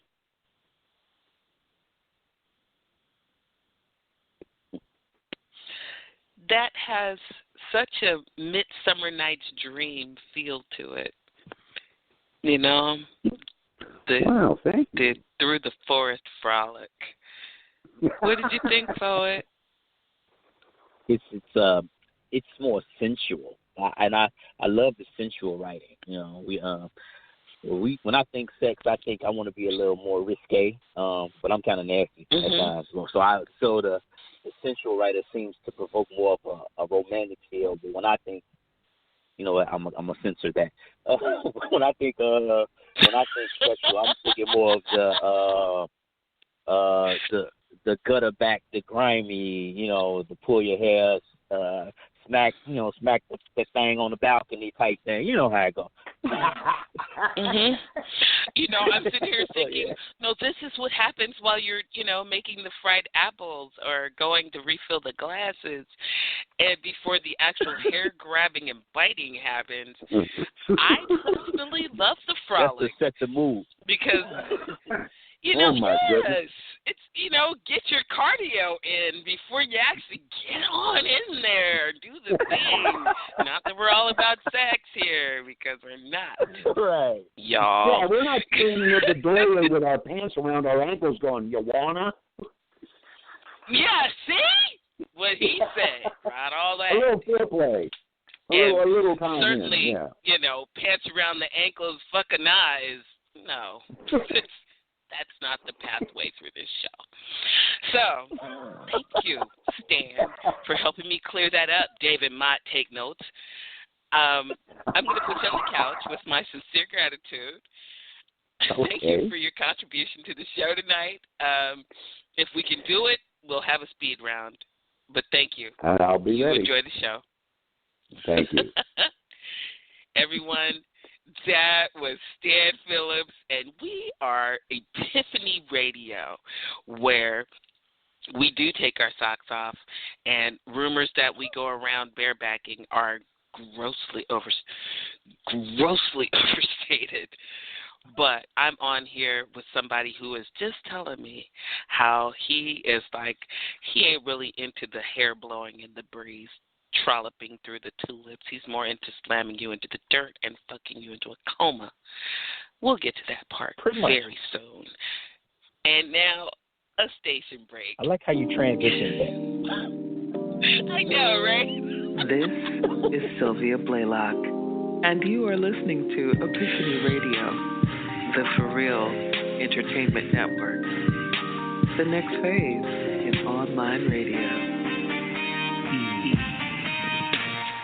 EPiphany Radio.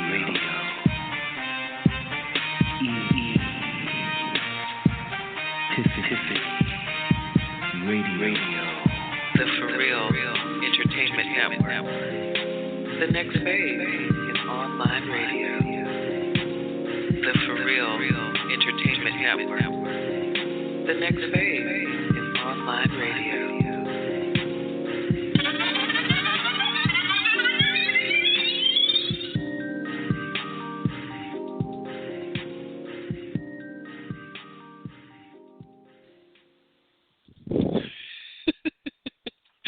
The fun thing about having this show is sometimes we are so far out the box, off the rails, not in the lines, that to suggest that we ran out of fucks to give would not be far from the truth. This is Poetry in the Raw, and I am your host. And this is our featured guest, Hood Raised. I know you have another piece for me. I have to.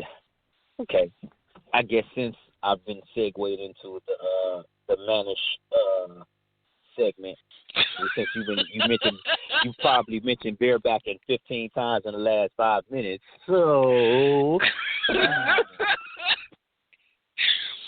blame David Mott. All that. Okay. I may have to say that every show about the barebacking, where they go barebacking with their socks off. What in the what, man? The calls I get. Okay. Y'all be doing porn? What? No. Why? What? Note to self: make videos for the shows. What you got for us, Hood Raised? Let me get a little mannish with y'all. I guess I'll get nasty since this is. Let me clutch my pearls in advance. The mic is yours. Clutch. She asked about the smile on my face, and I told her she should kiss me intensely so she could see how she tastes, so then she'd understand why I had to nickname her Cinnamon. See, she inspires the sin in men, but of course, I had to back up off her because of these alleged player ways. And I can admit that sometimes I'm all about this. The way I ease my way into the houses by complimenting their blouses, sit down to their couches, but then come up to their mouths quick with an aroused dick like, how's this we share? Can't be a 69. It has to be a 138. Because every time we get down, it's like watching sex tapes. It's pure, unbridled energy. With intensity, there's no holding back this chemistry, see, because your wish is my command. But understand after what I deliver, you're going to continue wanting me. As you're receiving sexual quality in quantity, I'm conscious to give you orgasms constantly, so I'm asking, honestly, how many nuts can you handle? Not none of that quick in and out stuff like vandals. Let's open the curtain so the neighbors know more than my name. They tune in weekly like they're watching an episode of Scandal. But you're both my first lady and my mistress. So I'm focused on handling business. I got this. No more of you attempting to control me. Since you've been trash talking so openly, provoking me, they open them legs and move them hands. I'm going all the way in, about to play baseball with your ovaries. And hopefully you can handle all the inches. Dirty like passionate soldiers in the trenches. And since it's you who set this mood, I'm now hungry and ready to consume some of that brain food. And there's no pause to stopping or halting this groove. I'm trying to dive in so deep that my tongue gets lost in your fallopian tubes. Nah, I don't ever want you questioning where our passion's at. So I apply tongue tips to ass cracks, handprints, ass smacks. Have you having flashbacks the way those jugs jiggled and that ass clapped as I pounded away from behind when I smashed that? You'll eventually lose your breath in an asthmatic collapse shortly after climax. Night, night, babe, here's a forehead kiss, and I'll ask, how passionate is that? Because what we share can't be a 69. It has to be a 138. Because every time we get down, it's like watching sex tapes. It's pure, unbridled energy. With intensity, there's no holding back this chemistry, because 138 is my favorite number. Because it's 69 twice. I mean, why would you taste something once when you can have twice the delight? See, her tongue keeps me at ease whenever she speaks to my mic. The ability to make a soldier stand at full attention in the beginning, then pass out from exhaustion when she's done. One would say she literally has the power of life and death in her tongue. See, she was shy initially, but eventually the real freak came out. Now, her favorite position is zombie. That's when I hold her down while I try to eat her brains out. Yeah, I'm a sucker for her head game. Yeah, you heard me. I'm a sucker for her head game. See, she calls me daddy, then blows pop as part of her charms. And I'm no dum-dum. I know she makes this Tootsie Roll pop so she can always end up in my arms. See, she did more to take a class. She was valedictorian. Worthy of plays and glory in the art of oral sorcery. Tactics like magic tricks. I'm mystified, wondering how her throat takes more and more of me. I be flabbergasted. Because I be really wanting to know, like, where the hell did all my inches go? See, because what we share can't be a 69. It has to be a 138. Because every time we get down, it's like watching sex tapes. It's pure, unbridled energy with intensity. There's no holding back this chemistry because 138 is my favorite number because it's 69.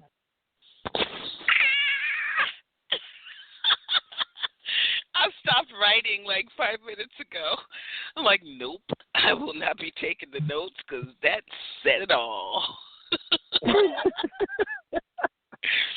Dad said it all. Welcome to the mannish half of the show, y'all. Oh, my goodness. You did not win Erotic Poet of the Year just on GP, I'm going to gather, because you get mannish, as we learned, because you got a baby face, and you sure did get up there and smile the little smile, and then just went all kind of in, like, oh, wait, what? There's what? What is that? What? Lots of church fans. Ugh. We're going to the next caller. And I'm going to say, oh, please, brother. Oh, my goodness. Coming next to the mic, you know what? Thank you, sir. Wow. I'm bringing my brother in pen, Van Meadows, Poetic. How are you? I am fine. How are you? You know what? I'm fantastic. And I would like to introduce, you probably have already met, but Hood Raised, this is Van Poetic Meadows. He is one of the hosts on EPiphany Radio, and he hosts a show, Inspiration Factory, on Sundays, and he also hosts his own show, Let's Talk About It, on Fridays. Respect, King. How you feeling? I'm feeling great, my king. How you doing, man? You doing good? Yes, sir. So living life and enjoying myself. Yeah. Awesome, man. I got to tell you, man, the first few pieces that you did brought back some memories from my youth. And I was just like, wow, stuff that I tried to block out my mind. And I was just like, it's amazing at how someone else's pen can bring something back to your remembrance from when you were a child and just be like, whoa, I even forgot that even happened, that even went down. So my brother and everything else that I heard you spit was just amazing, man. And I'm inspired by your pen, truly. I appreciate that. Like the gift is bigger than all of us. I always say that. Like whenever I speak to an audience, to my youth or to my team, I always tell them make sure you minimize your ego to maximize the outcome. Because like at the end of the day, the art is bigger than all of us. So we stay true to it. The guy, that's what we're supposed to be. Absolutely, man. Well, I feel like I just got fed right there, y'all. Yeah, absolutely. I mean, since you ushered in the Manish Hour, I figured I'd call in and do one of my central pieces called "The Reality of Wine." The mic is yours.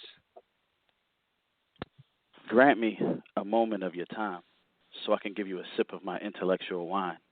I want to intoxicate you with superb extremities, all while giving you mixed volcanic brain-stimulating remedies.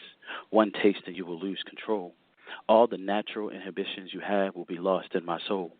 The natural fabric of a man is what you have been craving. His presence in your aurora is what you have been dreaming about since your very creation, a creation that ponders on the question of whether or not a man like this truly exists. Take another sip. Oh, I insist. A man so well groomed and defined, not just by his stature, but his street and book smart intellect. Rewind.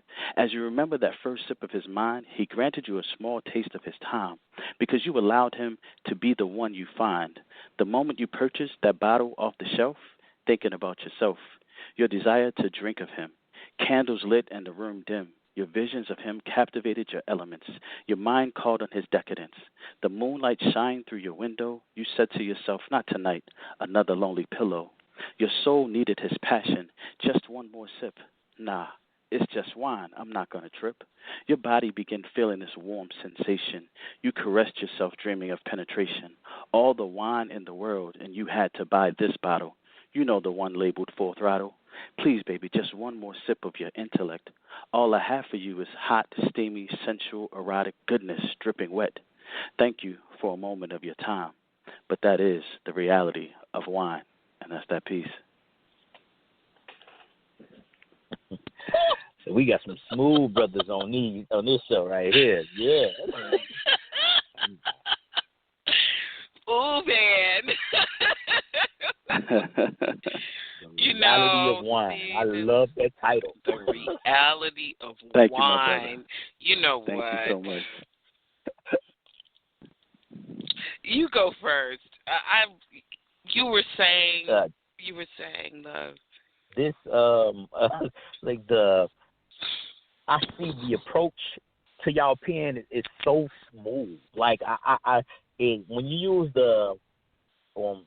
the intellectual approach to being things, you're gonna attract, of course, the sapiosexuals, which is what we're looking for. I mean, that's right. The biggest turn on, the mindgasms, the connecting to somebody mentally. Like the title itself made, I'm pretty sure every woman that was listening say, the reality of wine, huh? Like, you know what I'm saying? That's what it's about right there. When you capture from the initial line. Mm-hmm. Right. The reality of wine or the sensation of tequila. There you go. No comment. So we're not even going to try to keep it clean. I'm eating vodka-soaked peaches at this point and enjoying this show immensely. Everyone, for some very hot weather snacks, frozen peaches and cherries covered in vodka. Yeah, about that. Nice. Van, please put the links to your show in the event page. We are going to bring on the next caller. I am hugging you, but I'm looking at you with the side eye like, okay, no, I won't be having that second glass. Thank you. All right now, all right. And great job, for sure. Great job. Thank you. Awesome job. Thank you. Everyone, that is Van Meadows, my brother on the pen, bringing in the next caller. What? I'm going to giggle through this whole part of the segment. Oh, my goodness. Who do we have on the mic? Hello.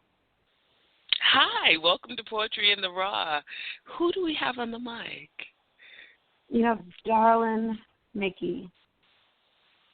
Oh, look at that's my partner in my time of life right there. Everyone. You know what? They're going to talk amongst themselves for a second. I am going to say that I want y'all to listen to what I'm saying. I am an avid Prince fan. So when someone says they are Darling Mickey, which is close to Darling Nikki, you have my undivided attention because you are pay attention so that we know she didn't say, I guess you could say she was a sex fiend, which is not to say she's not, only that she's not Nikki. I have a poem that starts out just like that. Like that. You know what? Ma'am, do you have it queued up? it was like my second poem. I haven't did that poem in so long. I probably couldn't remember the third line. I tell you what, everyone, I got to meet Darling Mickey. She was a finalist in the Put Your Money Where Your Mic Is at Poetry Fest. I have to tell you that between her, Kim, okay, I'm sorry. It was two other brothers. Black. I want to say one was Poetic Black and the other one was King Kaiju? Okay, I think it was King Kaiju. I don't know. I remember Poetic. And I'm going to say, Black. She got up there. I just ate one of the vodka-soaked cherries. Sorry if I'm chewing in the mic, y'all. She got up there, and we was like, wait. And again, you know how you stand up really fast when you're sitting at a table and you flip the table over? Our table was just doing somersaults because people were standing up and tipping the table. I'm glad there were not lit candles on it because we'd all burned to death. She gets up there and she says a couple of lines and then she slaps the shit out of you and it's like, what? And up goes your side of the table. Drinks topple or move. You had our table doing all kind of roller coastery shit. Let me tell you. Oh, that's so dope. That was dope. I appreciate that. That poem always gets the ladies going every time. Every time. Yeah. We need encouragement. We need to encourage each other at all times. We absolutely do. I will also add that there is a piece that you did with our feature, and you two need to just shut the hell up, being all in people's business with cameras and whatnot. What are you doing in our business like that? Why? It was one of those, you know how you look at Joe and like, what the heck? What? Look, I did not Could they read my book? You just sending the fucking hell video. What? You were amazing, and you two were amazing together. Would one or both of you like to tell me about your story? That poem? I'll let you talk. Well, you know, we write together sometimes, and I always got some. He always say I got some amazing idea, and then the execution be wrong. I said, well, we're gonna execute this way today, and I was like, just write with me. He was like, you kick it off. So I went ahead and wrote the poem. I was going through something. He was going through something. So we just went on ahead and put our something together. And I was actually, I think we had just got through listening to Human Nature, the song by Michael Jackson. Yep. And we were like, why lie? He said, that'll work right there. I guess that is in your nature. And it just came together. That says it all. That says it all. Okay, Hood Rays, you are the feature. You can chime in, sir. I'm just saying, like that is actually one of my favorite pieces ever, because it's real life, and that's kind of how my views on relationships be going. Like it start off, it be rocky, then we eventually get it, but it be a whole lot of bullshit in the game somewhere in between. And what I liked about it was the chance to we kind of told each other off, and we need to have those healthy disputes at times. and Mickey's good at that. Are you guys going to do that piece? And this is not the pressure that you have to. However, are you gonna? We can. If he's the feature, why not? We can knock it. We can let, because everybody's probably wondering, like, what piece are they talking about? How did that piece You know go? what? Then let's do it. Okay. Yep. Ready? Yep. If they say why lie. Guessing that is in your nature. Why lie? Why did they do me? Why did you do me this way? Why lie? I'm guessing that it's in your nature. Why so late. lie? Why did you do me this way? I don't like living this way. Living this way. They say the truth shall set you free. Well, no wonder it felt like bondage when we bonded, because our bond is somewhat of a facade. To all witnesses' eyes, we appear to be inseparable allies, but those were all lies we survived. Here behind the concept that for each other, we go hard. We go hard. And I once drilled in her that I needed 3 F's. Feed me, freak me, and don't fool me. Yeah, Problem right. is she only supplied 2 of them usually. Wasn't big on cooking, but used all her resources to force the food in me. Was skilled with every useful tool used for seducing and screwing me. When it came to her being honest, she consumed me with her foolery. Well, excuse me, Mr. 3F me, please. It seems a little confusing that the only thing I be doing is things that be pleasing to you. See, it really ain't no fault of mine that cooking ain't my forte. And the only dish I'm serving is between my thighs. And, yep, nicknamed her Sunshine. but wait a minute. Your closet be plenty full. Did you forget to mention all your unmentionables in your extracurriculum serving all who's in need of plumbing? I mean humping, spraying halls, laying pipe and open walls to who's ever in need of head and ass. And then come to me with that same ass line. That was all in the past. So I guess I'll play the 3 Ds. Dumb, and dumber. Negro, please. Always running that same ass line. See, I'm a service man. Here to provide a service, ma'am. That's how she got my number. See, but right. You and me, well, you were supposed to be on some Bonnie and Clyde shit. Because when it's real, there's no need to hide shit. But you too busy trying to hide your evil side on some Jekyll and Hyde shit. Then I asked her, was she honest? She lied quick. Then she got consumed with the numbers. You know, like it's been 7 days, I had 7 shows. To her, I got 7 digits from 7 holes. Got 7 texts with 7 codes. Left 7 kisses from 7 lows. Banged 7 chicks and left 7 globes. See, she got so consumed with being my number 1 that she forgot to be my number 7. My completion. Well, that's complete shit. See, he had me open nose on open mic spitting love poems. While he laid up with some simple miss keeping her bed warm. All while I go hard for him while she taking it hard from him. While they just leaving me harlot. See, I had it all figured out. When he walked his ass in, I was walking out. Well, it was safe to say that was all in my head. But she was head and shoulders better than any chick I ever knew. The perfect person to spearhead anything that I wanted to do. That was before the grapevine related message to one of the members of my crew. He came up with just like, I hate to be the bearer of bad news. But she ain't just seeing you, dude. Word is she gets more hits than popular videos on YouTube. And you got her on your arm like she's a debutante.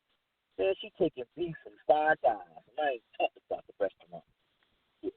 Some of her options I was confused with. I got the blues because she was choosing to pull rude tricks. And she thought she could get away with it because she was just too slick. But I was too sick when I seen she was sending dudes I was cool with nude pics. Hood raised. Darling Nikki's call has dropped. And I'm sorry. I imagine she's coming in right there. Don't be. I'm going to hold you right there and have her call back in. I hate that I'm looking at it right now, and it says caller Darling Mickey has dropped, which means that the call dropped or something happened while you guys were reading, and she would have come in right here. Everyone, what we're going to do is we're going to do this piece when we close the show, and we're going to take the callers. Darling Mickey, if you are listening, please call back in, and we will set this up so that you guys can do this, because I'm going to hear this damn piece today completed. Believe you me. We are having this piece on this damn show, And that said, I am going to regretfully go to the next caller. Darling Mickey, please call back in. Okay, next caller. Hey there, who do I have on the mic? I am going to regretfully go to the next caller. Oh, whoever I have on the mic. Oh, okay. I'm going to put you on hold for just a second. Whoever I just pulled on, please go ahead and turn your radio. You have us on chat. Oh, I know who this is. Hey, G. Hi, Mama. You know what? I looked at the phone number and went, oh, wait. I know who this is. Hi, Mama. Please turn down the radio. Everyone, let me do the proper introduction because I will not have her shortchanged on this damn show. The all-around queen, the fucking empress, my mama, the woman who put, Hood Raised actually saw the crystal and amethyst necklace that I wore when I performed was actually made by Mama Oladeji. And that red stone necklace that Joe was wearing was also made by Mama Oladeji when he performed his piece. I bring to you the mother of our poetry movement, Mama Oladeji. Well, thank you, and I want to thank you for presenting Hood Raised to us because I have just been totally in poetry bliss since he first opened his mouth. I mean, storm, and your performance as a hostess was escalated to professional. It was just I'm in awe. I'm in awe. Everything just has me mesmerized here. So I want to thank Samuel Rain and I want to thank Stanley Phillips, and all the poets that just came and just fit right in and just made this is going to be a historical program. I'm saying program now because it's more than a show. This is a thank you, Ma. Thank you, Mama. I'm so proud of you. And I want to tell everybody that I put something in the chat room. I don't do programs. So much, but I have a lot of different places where you can go on Facebook and do different things. Now, I had a show that I did called Reading Out Loud, and this program was for poets to come on our show, get interviewed, and we would have the readers, and Samuel Rain was one of the readers, and we did his book. And what we do is we promote your book by reading excerpts from it so you can see and hear how it's going to sound 100 years from now when people are reading your poetry.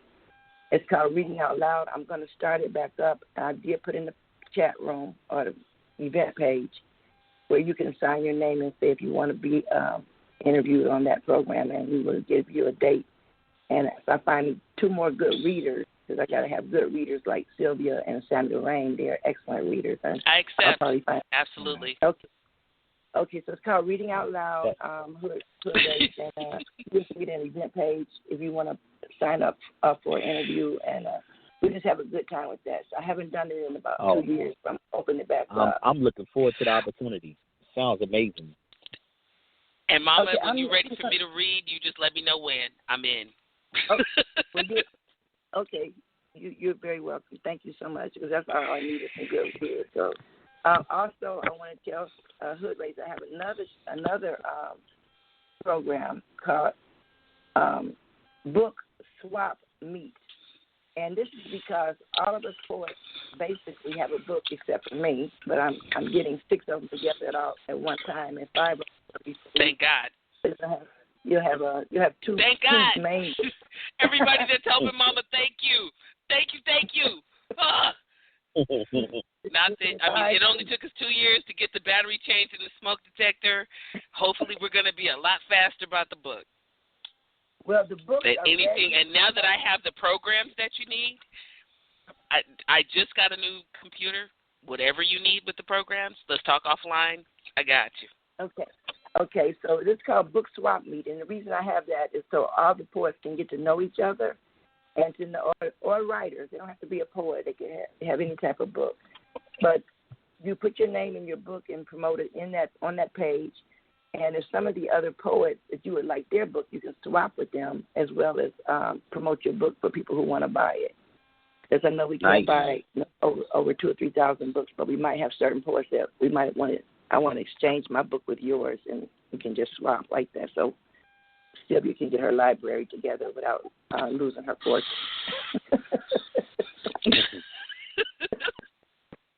Thank you, Mama. Okay. You know that I'm stockpiling books. Yeah. Go to Book Swap. For that very reason. And put your book in there and promote your stuff. I'll send you an invitation once I get your address for on Facebook, which I'll find it probably in the chat room or the event page. Yes, so here ma'am. we go. Thank you much. You only have one chance to make a first impression, so I'm not going to be raunchy. I'm not going to be serious. I'm going to do this piece for you that I know you'll love because you probably have experienced this before. And it's called On the Rebound. I think this is the poem that Stanley was talking about when he was talking about me. Ooh. Okay, it's called On the Mike Stanley. Yeah. Okay, it goes like this. Is it okay for you and I? Is it okay to love you and let you go till the next time? I only wanted to taste the sweetness and avoid the bitter. Can we make love to music and watch the mood changes of the sunset?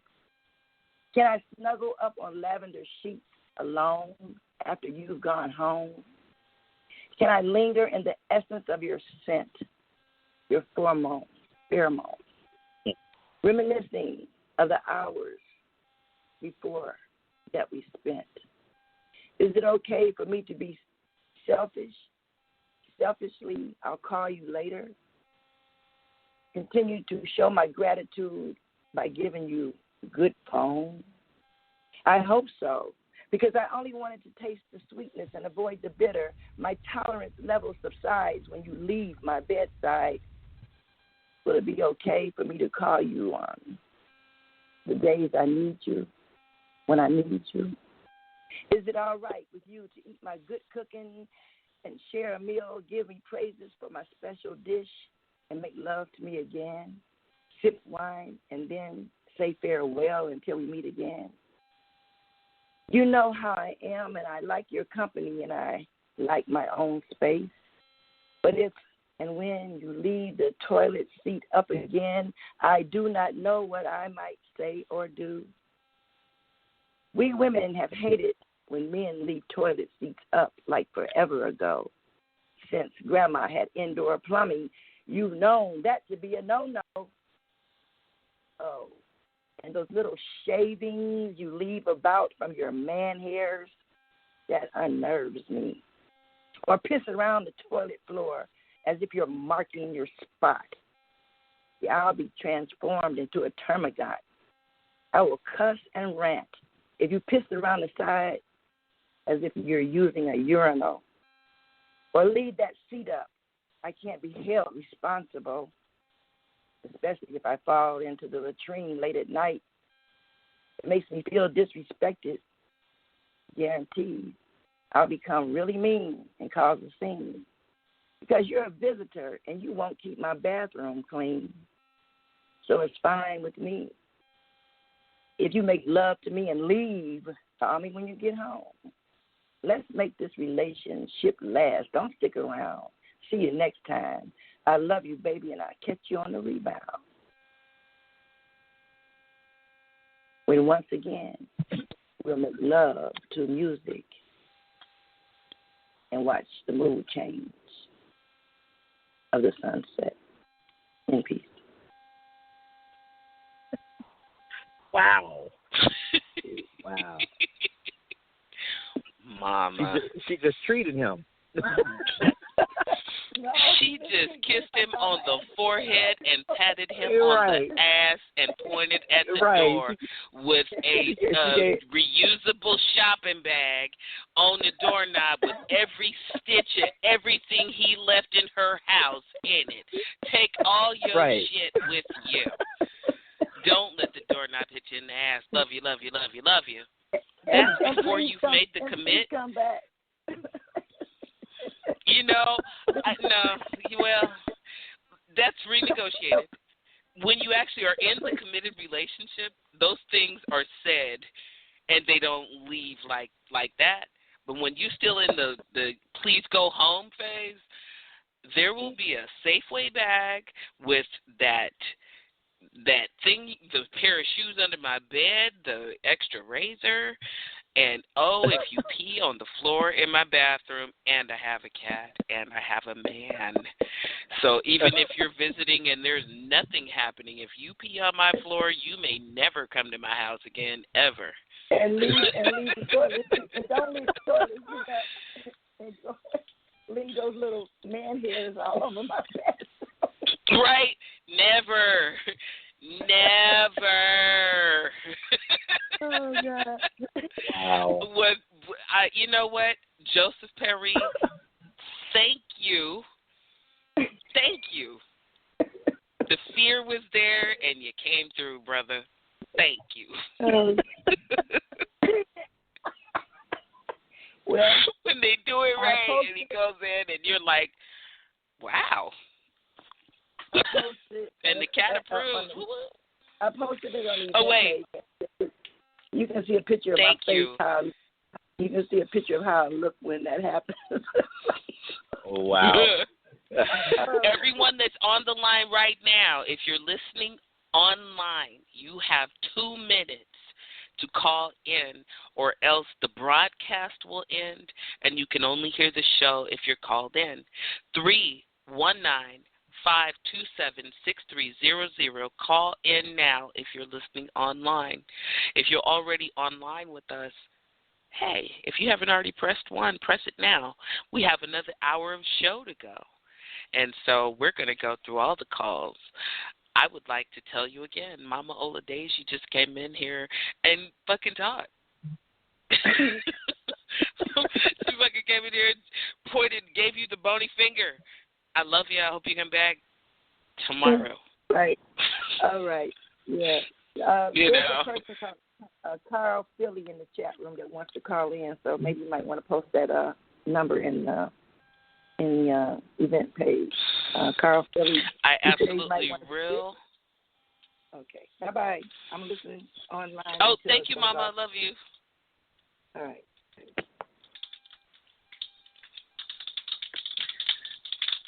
And what you're hearing in the background, everyone, is me typing 70 words per minute as I type that into the event page. Mama, I love you, and I'm going to go ahead and put you – oh, I see who that is. I'm going to put you on the couch while we go to the next caller. Okay. Love you. Love you back. Hood raised. This is my crazy ass family. Welcome. Man, I'm still laughing at Mama said about his little man hairs. That's hilarious. she pretty much said, thanks for the head and get out. Wow. Pretty much. Amazing. You know what? Get to know Mama Ola Daisy. When she puts it down there, It's like, okay. I sit back and say, I'm being educated. Shh. Hush, girl. Let somebody that knows say some shit. We are going to the next caller. Double G, you're on the mic. What's good? Good, Luke, brother. Look. Hey, what's up? This is Double G from Chicago, part of Team Aggies. I'm just calling to check in on the sensei, making sure he acting inappropriately. I'm doing my best to show them how we act, brother. You know what? Welcome to Overtime. We are very happy to report that we are now in overtime. This is no longer a live broadcast. This is a private show that they can hear when the recording is over an hour from now. It's all just us for now. Come, Double G. Your sensei's doing great. I see that. While we have you on the line, I'd like to ask you a little bit more about the organization, please. Oh, man. All right. Team Aggies is all about network building and everything like that, reaching out, as you can see, you know what I'm saying? Man, I've been on the move for a minute. You know, like you say, saw him at the Poetry Fest and everything like that. He's been traveling, doing like 80-some million features, and just trying to reach out to everybody, you know what I'm saying? It's like, I'm just saying, you guys got to share him a little bit, you know what I'm saying? We need him back home, too. I'm just going to put him out like that. But, nah, for real, like, we're all about, like, network building and all of that, and, you know what I'm saying, just doing this all for the art, and, you know what I'm saying, reaching out, making each feature, each poetry set that we go to better than it was when we got there, you know what I'm saying? And just extending the reach with this beautiful art that we have that we're ambassadors for. And just doing our thing. Like, we just love doing it for the art. We love the showmanship of it. We love the connections that we make along the way. And, you know what I'm saying, we're friends as much as we are, like, you know what I'm saying, caretakers. That's all. I think that you explained it to me very well. And tell me again the name of the organization. You know what I'm saying, we're part of Team at Ease, founded by Shamika, Charlie Mickey, if you know her, excuse me. I'm sorry, I use people like every other name. No, I'm playing. You know what? Yeah, but they founded it over in 6 the poetry years ago. community, we got 50 years, 50 names. No worries. Right. Yeah, I'm sorry, I cut you off. Please go ahead. I'm sorry, Team at Ease just celebrated our 6-year anniversary this year. I recently just joined on this year, but I mean, I've known Hood Raised and Charlie Mickey for quite some time. You know, I've been doing this for a minute too, and you know, so I had to join the team because I definitely love what they're all about, and just going to continue to grow from there. Just doing what we do for our gifts, you know. I do know. I appreciate you taking the time to let us know more about it, and I do apologize for cutting you off. We do have a lot of different poetry names and our given names in the Facebook name, so it's understandable they all kind of come out there. The links to the organization, should people want to know more about it or maybe contribute if they can, would you be able to post those in my event page? Yeah, for sure. Love to too. Okay, I'd really appreciate that because we'd love to know more about it. Well, definitely the easiest way to get to that is, like, if you're on social media, especially Facebook, you just go to at Ease Sundays, and it'll pull up the event page. It'll tell you all about the open mics that we have, and that's just the easiest way to find us. And about the shows we're doing, we'll talk about the features that we've had come through, because we have features coming in from all over the U.S. just on a regular. They hear about it, you know, because it's a nationally recognized open mic, and they flock to that, you know what I mean? They want to see what it's all about. And, you know, so we definitely love the love we're getting from everywhere. I mean, that made the Poetry Fest, you know, connections and all that stuff are possible just by outreach that, you know what I'm saying, the groundwork, the footwork that Hood Raised has laid. And, you know what I'm saying, we're just trying to follow in his footsteps because he's a great leader, like, for real. So, like, okay. Now, I have to ask you, that was quite a compliment for your sensei. Were you at Poetry Fest? I was not. Unfortunately, I had to work. I was trying to get out there, and it just didn't work out that way. But next year, I will definitely be out there. He's been ranting and raving about it. We'll definitely all shake hands. So. You know what? Then you got to come. Drink the Kool-Aid. Join us. Yep. In the water. Well, thank you again. Did you bring us a piece to share? Yeah, man. I'm more on, like, the, you know, saying, like, the spiritual side, Christian side. But I mean, I got some other pieces, you know what I'm saying? So, like, they was going to continue in the tradition, but not quite. So, we just get into this piece I haven't done in a minute, but I hope y'all like it. The mic is yours, poet. I picture her like paparazzi. Because she the bomb like Nagasaki, got me. Feeling like the $1 million man, you can call me Teddy DiBiase.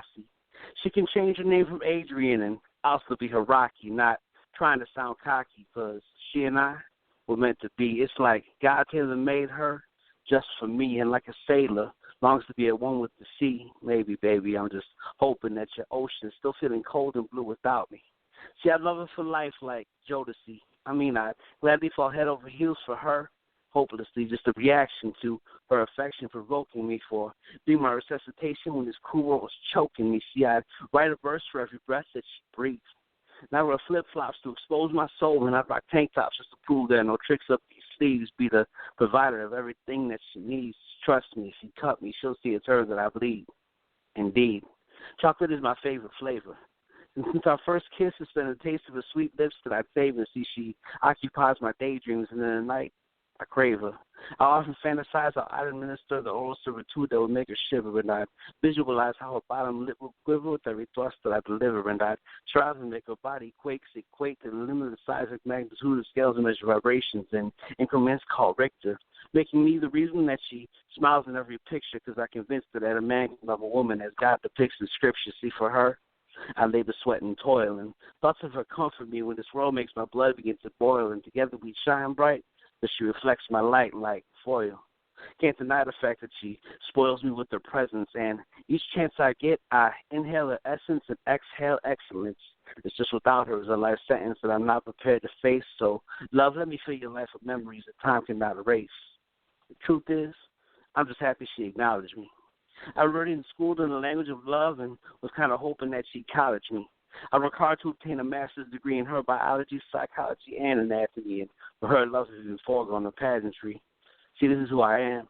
So I've been from the start, and all my life I've had a special spot reserved for her in my heart that's adjacent to my God and parallel to this art. So if she'd be my greatest fan, I could be her Iron Man like Tony Stark, and together we'd embark on this journey through eternity.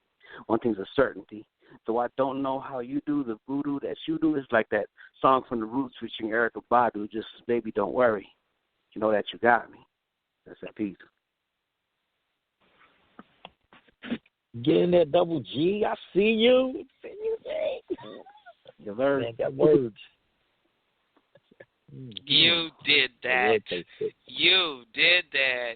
Welcome to the show, and thank you for that beautiful piece. Now, that was delicious. That was delicious, and I sure appreciate your share. What I'm going to do is invite you to come back to the show. I will be having features and open mic all summer long, and we'd love to have you back. Okay.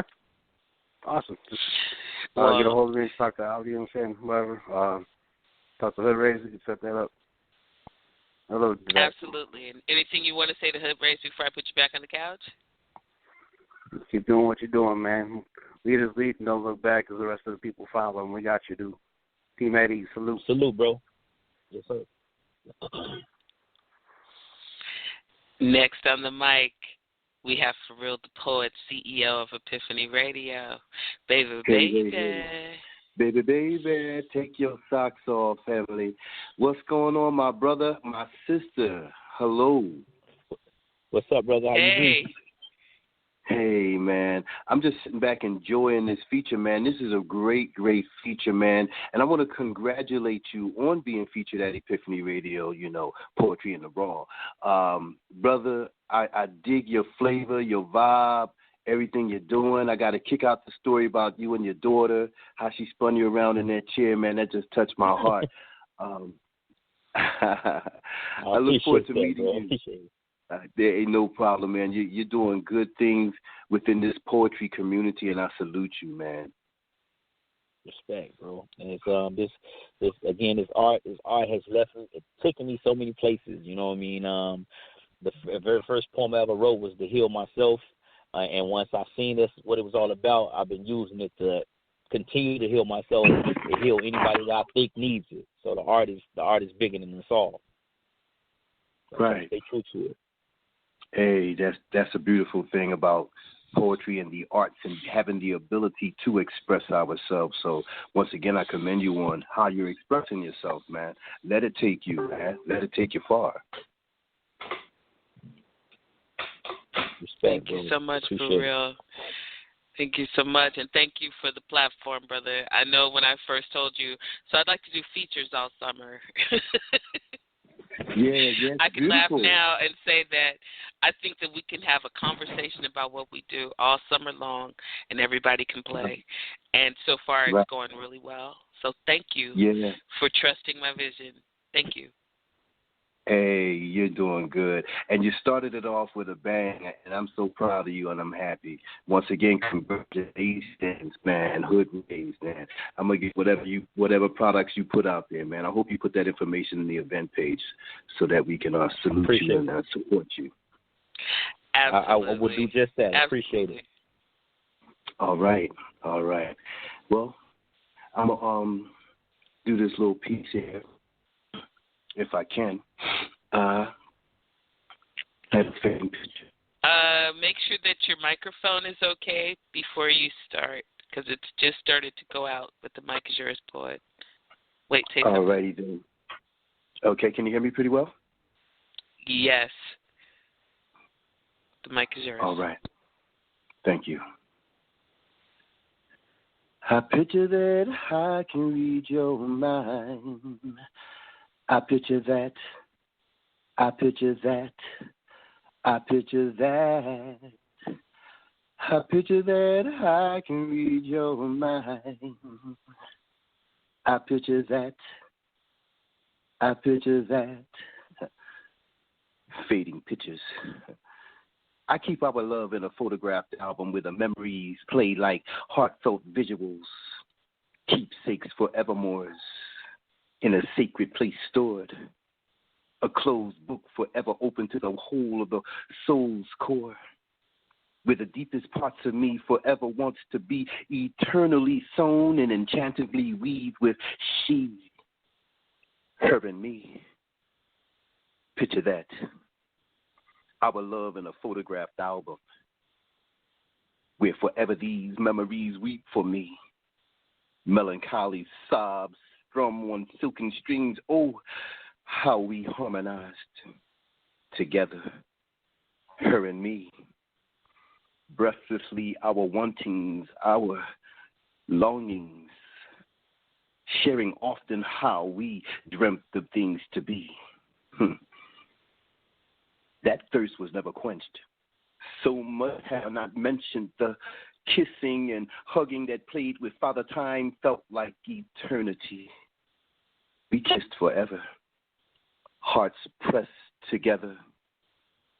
How the soft lips of life's entanglements left us spent, worn out from these loving moments.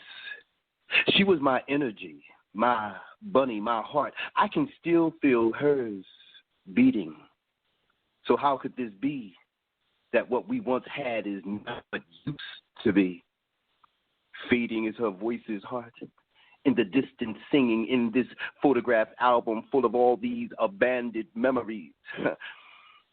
Keepsakes that I keep safe, not on a wall in some framed fading photograph I want to last. It's hard to let go of the past. I see her face in the clouds. She sits with the Most High now. The angels sing now. Hearts now. For real? No. Yes. Okay, we couldn't hear you for a second. Please go ahead. All right. No goodbyes or good riddance, just suddenly missing, falling out of love as easy as it was to fall in it. Picture that. Memories in a frame. Kodaks. Everything that love said it would be.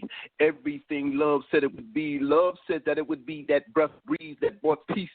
Love said that it would complete me. Said that I would know it by the songs that it would sing to me.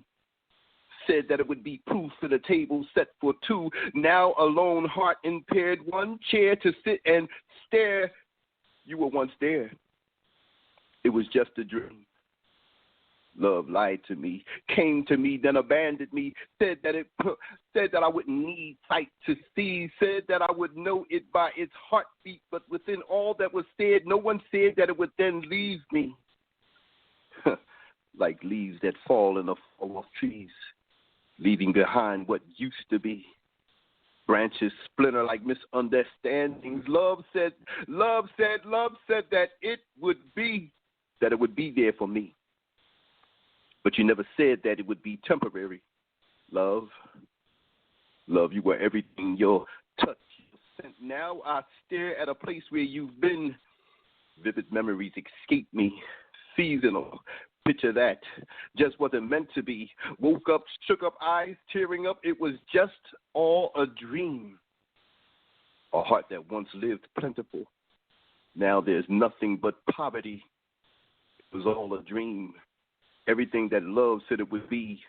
Then I woke up to nothing but faded memories. Back to sleep. I want to go back. Sleep where love awaits me. When love awaits me, I keep our love in a photographed album. Picture that. In peace. Wow. Wow. Yeah. Wow. That's all I can say. Picture that. Look, for real, man. Yeah. Sorry about That's why you're the boss. Technicalities.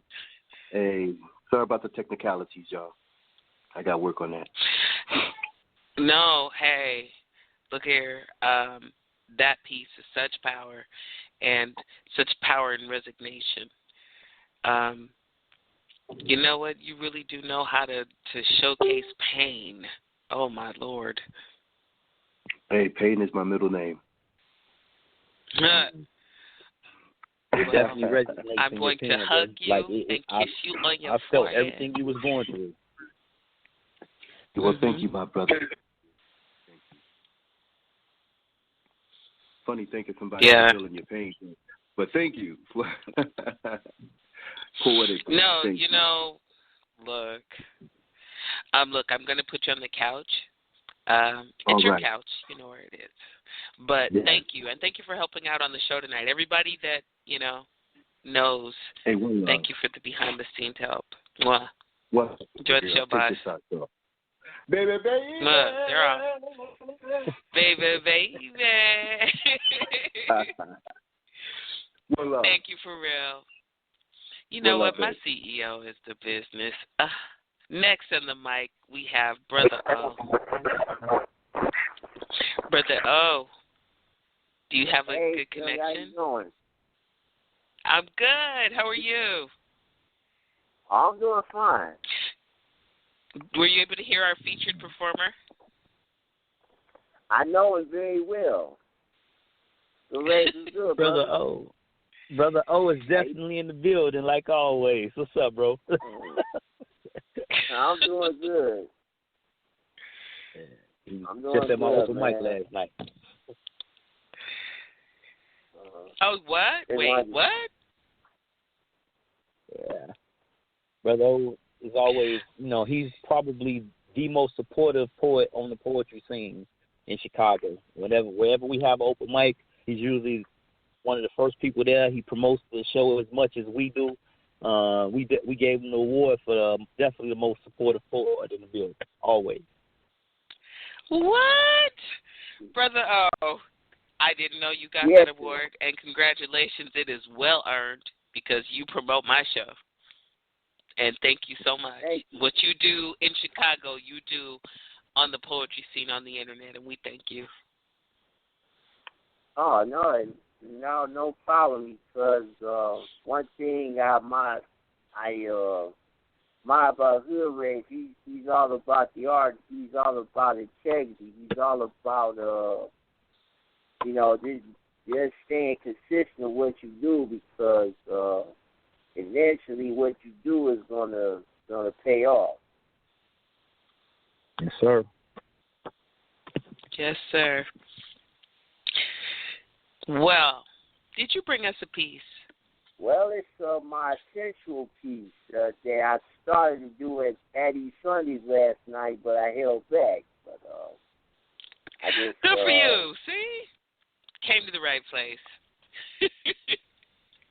You heard this piece before, Sylvia, so this is Hood Ray's first time hearing me. I'm going to mute my mic. The mic is yours. The title of this poem is called Chocolate Candy, of my natural aphrodisiac. My dear singles will listen live to poetry in the raw.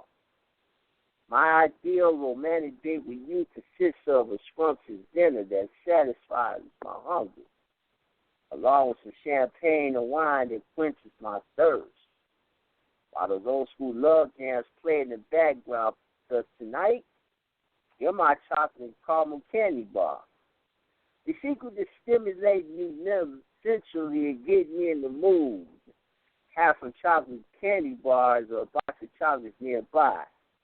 They increase my sensual desires and serve as my natural aphrodisiac.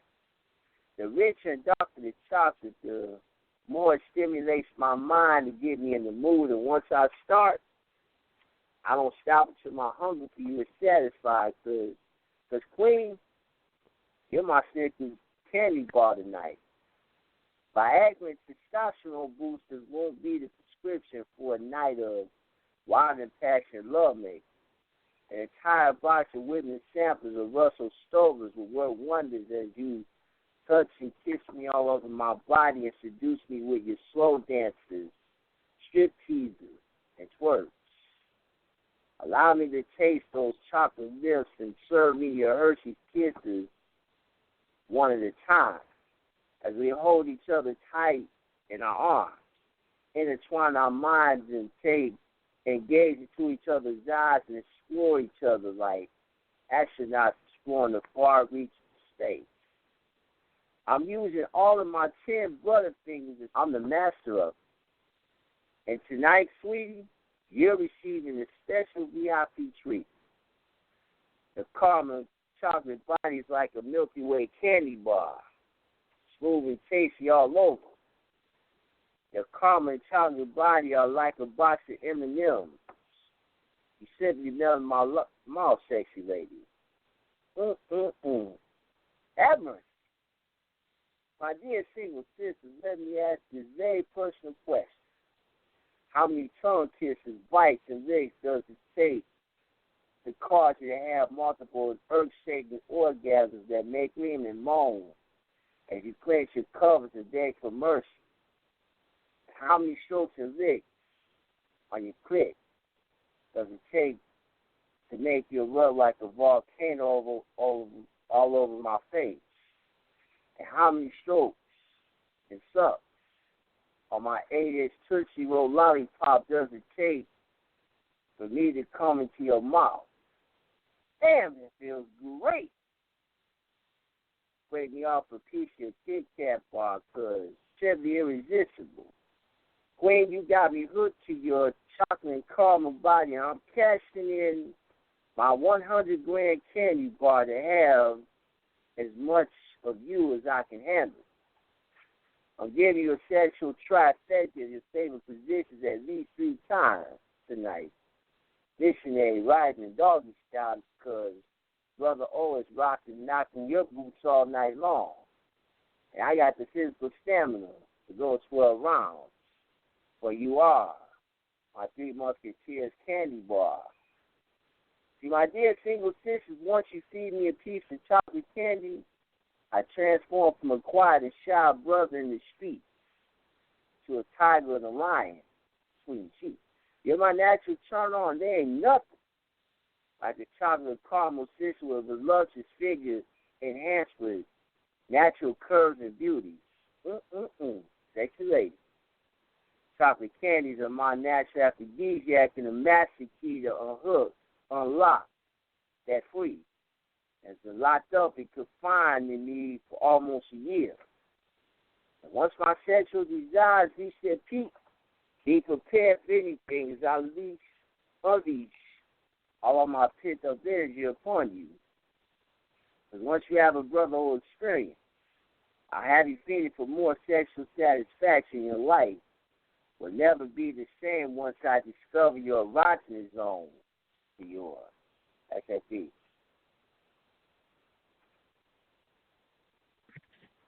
Brother O didn't got nasty I ain't never heard Brother O do erotic before. This boy, I love radio. I love poetry. I've never heard the different side of Brother O. Yeah. Yeah. You know, the break me off a piece of that Kit Kat is going to be burned in my mind, Brother O.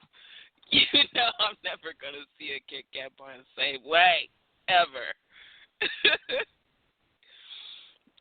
Dope piece. I loved it from the first time I heard it.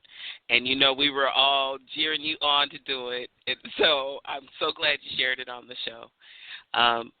Please continue to support the shows. We just love your support. And that piece, yes. Just venturing out of the box. I love it. Thank you. I appreciate it. You're so welcome. You enjoy the show. Everybody, that was Brother O. I am bringing next on the mic the Kevin Smith. Oh, my goodness. Hey. Hello. Hi. Welcome to the show. You caught me off guard. You are. Yeah, I was listening to the show. I know. I was like, please don't bring me on after Brother O. You have 5 seconds. I'm going to say, we are EPiphany Radio. We are in overtime. This is Poetry in the Raw. My featured guest is Hood Raised, who is just burning up my cue, by the way. Everybody's trotting out the erotica. I love it. And on my mic is the Kevin Smith.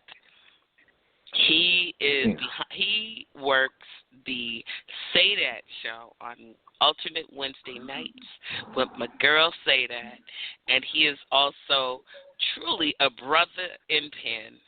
How are you tonight, sir? I'm cool. I was just vibing, you know, listening to the show. You feel me? Everything dope. Everything dope. So. Thank you so much. Did you have any questions or anything for our feature? Yeah, actually I do.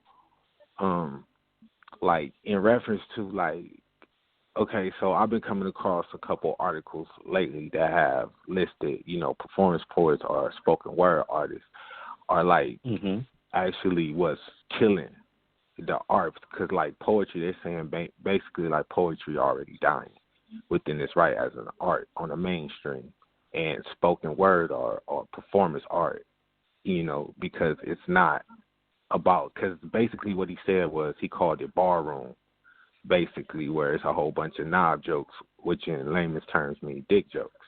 You feel me? They see spoken word as being this gimmick thing that's long past its time. So my question to you would be, how do you basically see it as a spoken word or performance on the mainstream? Do you think that it actually, like the majority of the poems does have that substance to be published in a poetry journal? Can we, as a collective, as a community, you know, compete with the art on that mainstream level?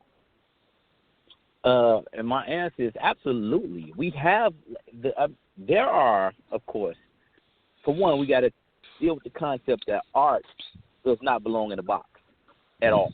True. Spoken word is an art. So therefore, if we use this platform to speak whatever's on our heart, be that an erotic piece, be that a spiritual piece, be that a romantic piece, be that telling the story about our relationships with our children, or putting together a curriculum to help the kids stay off the streets. This art form gives us so many avenues. So there's no way something so pure and genuine can die. Like, it's maybe their perception of it might be veered based off some of the things that they felt is tainted, you know, and I can respect that. But I personally, like I said, it's helped me live. So I don't feel it. And anytime I look around, the NCAA tournament was being introduced by a spoken word poet. I just recently seen a commercial where a spoken word artist was speaking against anti-bullying. This is a national commercial. So I mean, apparently our genre is getting is just due now. You know what I mean? And I think it's more so about the people staying focused on the long-term goal. It's a marathon. It's not a race. You know what I mean?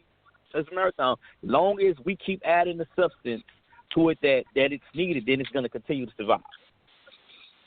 Okay, yeah, no doubt. Because that's basically what I was seeing. Basically, like, it's becoming a shift. Like, you know, it's going away from the traditional poets, and now it's our turn. And they really don't want to see the shift happen, you know, kind of like, you know, jazz to hip-hop or what have you. Nobody debate me, but you know what I'm saying, in the shift in genre, the dominating of the genre. So now there's more spoken word that's out there on the mainstream, and then traditional poets don't think that they can compete with the performance poet because it's more I don't want to call it theatrics, but it's just a different way. You get unique styles delivering the same message, but you're gonna get it different ways. Brother, I would say theatrics is the perfect way to add to it, because that's where we add the difference between a spoken word artist and a poet. A poet just speaks words, speaks because the poem is power in itself, but the spoken word artist can bring hickory dickory dock to life, because there's art. The art is just the expression is not just in the words; it's in the delivery, it's in the pitch, it's in the cadence, it's in the hand gestures, it's in the way that we bring it to life on stage. And I've been a poet for a long time, but I've been a spoken word artist for at least 11 years now. So like I can see the difference, and I see more opportunities for us on bigger stages, bigger avenues, and I think we're out here making a difference.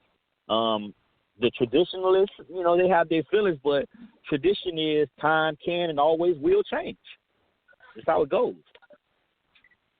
Absolutely. No doubt. Respect, bro. Respect. I absolutely agree. And Kevin, I so respect your question. That really hits to the bone of the matter. The genre of poetry itself, griots, how it was done, the passing of verbal information goes back to tribal, and was not recognized as an art form, even though it was also a mode of communication. We're never going to lose the gift of it. We just may lose the popularity that they think is necessary for it to work. That's not what it needed. All it needed was the story. And we've kept our stories. I think that you have been instrumental in being a part of that as well. So I sure welcome the question, and thank you. Now, do I have to coax a piece out of you? I actually wasn't ready, but you might get a sample. Could I? You might get a sample. What I got on my phone right now is like this piece that I was actually writing for somebody else, like a collab type joint. But I can like sample it. Y'all want to hear that? I can like do that. It's like fresh, like super fresh. like turbo breaking. You know what? Like. I trust your ability. You know what? See, it's this connection that I just give you the side eye about, because we know you're about to blaze off my mic. Whatever. The mic is yours, poet. I even said, please. I gotta get an Erykah Badu before I go. It's just I'm a different type of poet, so yeah, I'm sensitive about my shit. So he's sensitive. Okay.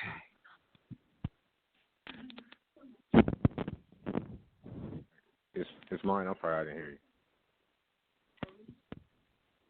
you. No, you're good. As long as Africa lives, she will be raped of her resources and people. I'm a high killer. Okay, wait. Can you hear me? Kill people. But sometimes in certain situations, you have to ask yourself, spiritually, is the payoff really worth it? With both sides of fortune's coin being tested by faith and unfairness, how can God equally show favor?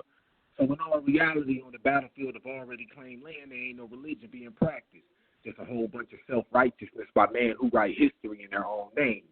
So in the name of the Lord, whomever that is, may he bless this Kevlar vest and this SKS and keep my hands like the current of water, flowing through a canyon carved by itself, which took millenniums to create. Steady. When staring down my enemies who in birthright are kin to me, but with this drought induced by climate change ravaging the diasporic nation, he has become just the target of opportunity. Another opportunity in the name of private contracting for me to add another tick on my kill list. Big jokers used like business cards are played like spades and left in hindsight, which are usually abandoned homesteads that harbor family remains, which get searched for valuables to be traded on the black market before scattered bones bleached by sunlight cross barren sands untouched by the presence of man further disgrace the dead, victims of dramatic famine, who have become witnesses that tell no secrets. Death cards left in my wake become forensic evidence and cryptic confession, but only the judges of wartime tribunal courts can crack the code. So until then, they can pray. But I don't give a damn if the rain never falls again. On the dry lands of South Sudan and Mali, I'm known as a sparklet man. When I lock and load from distance on the owners of farmland, friendly man, rich in that water-like substances. Boom. Then through the security of satellite feeds, pocket drones record blood trails in detail. My employers throw money at me. Terrorism has become the new rain dance. My targets are fathers who fought hard to take back their land lost to apartheid, to intellects who had no claim to it. But big investments carry insurance. So they cash in a claim, and with the passive income, they fund me to bring rain through sacrifice. Innocent blood pacifies the gods like Apocalypto. But with the advanced pace of environmental change, that sacrifice falls on dead land. Elders disgraced like crabs in a barrel assigning the blame, and I can't shoot them fast enough. And with this last bit of land has dried up, the intellects will be back like the Terminator and droves to purchase land, once barren land at acres for bottom buck. And with his advanced technology, his rain dance gets answered by jet planes that can just fly by through chemtrails before the cumulus clouds swell and saturate the lands once intellects are. Answer his own prayers by war lines are in the city's control, and as long as he can make it rain for my kind, there ain't no hope. So why do we keep praying for the rainfall? It's clear by now with regards to Africa, the intellects don't care no more. And neither do I. For the love of money, murder is a new rain. In peace.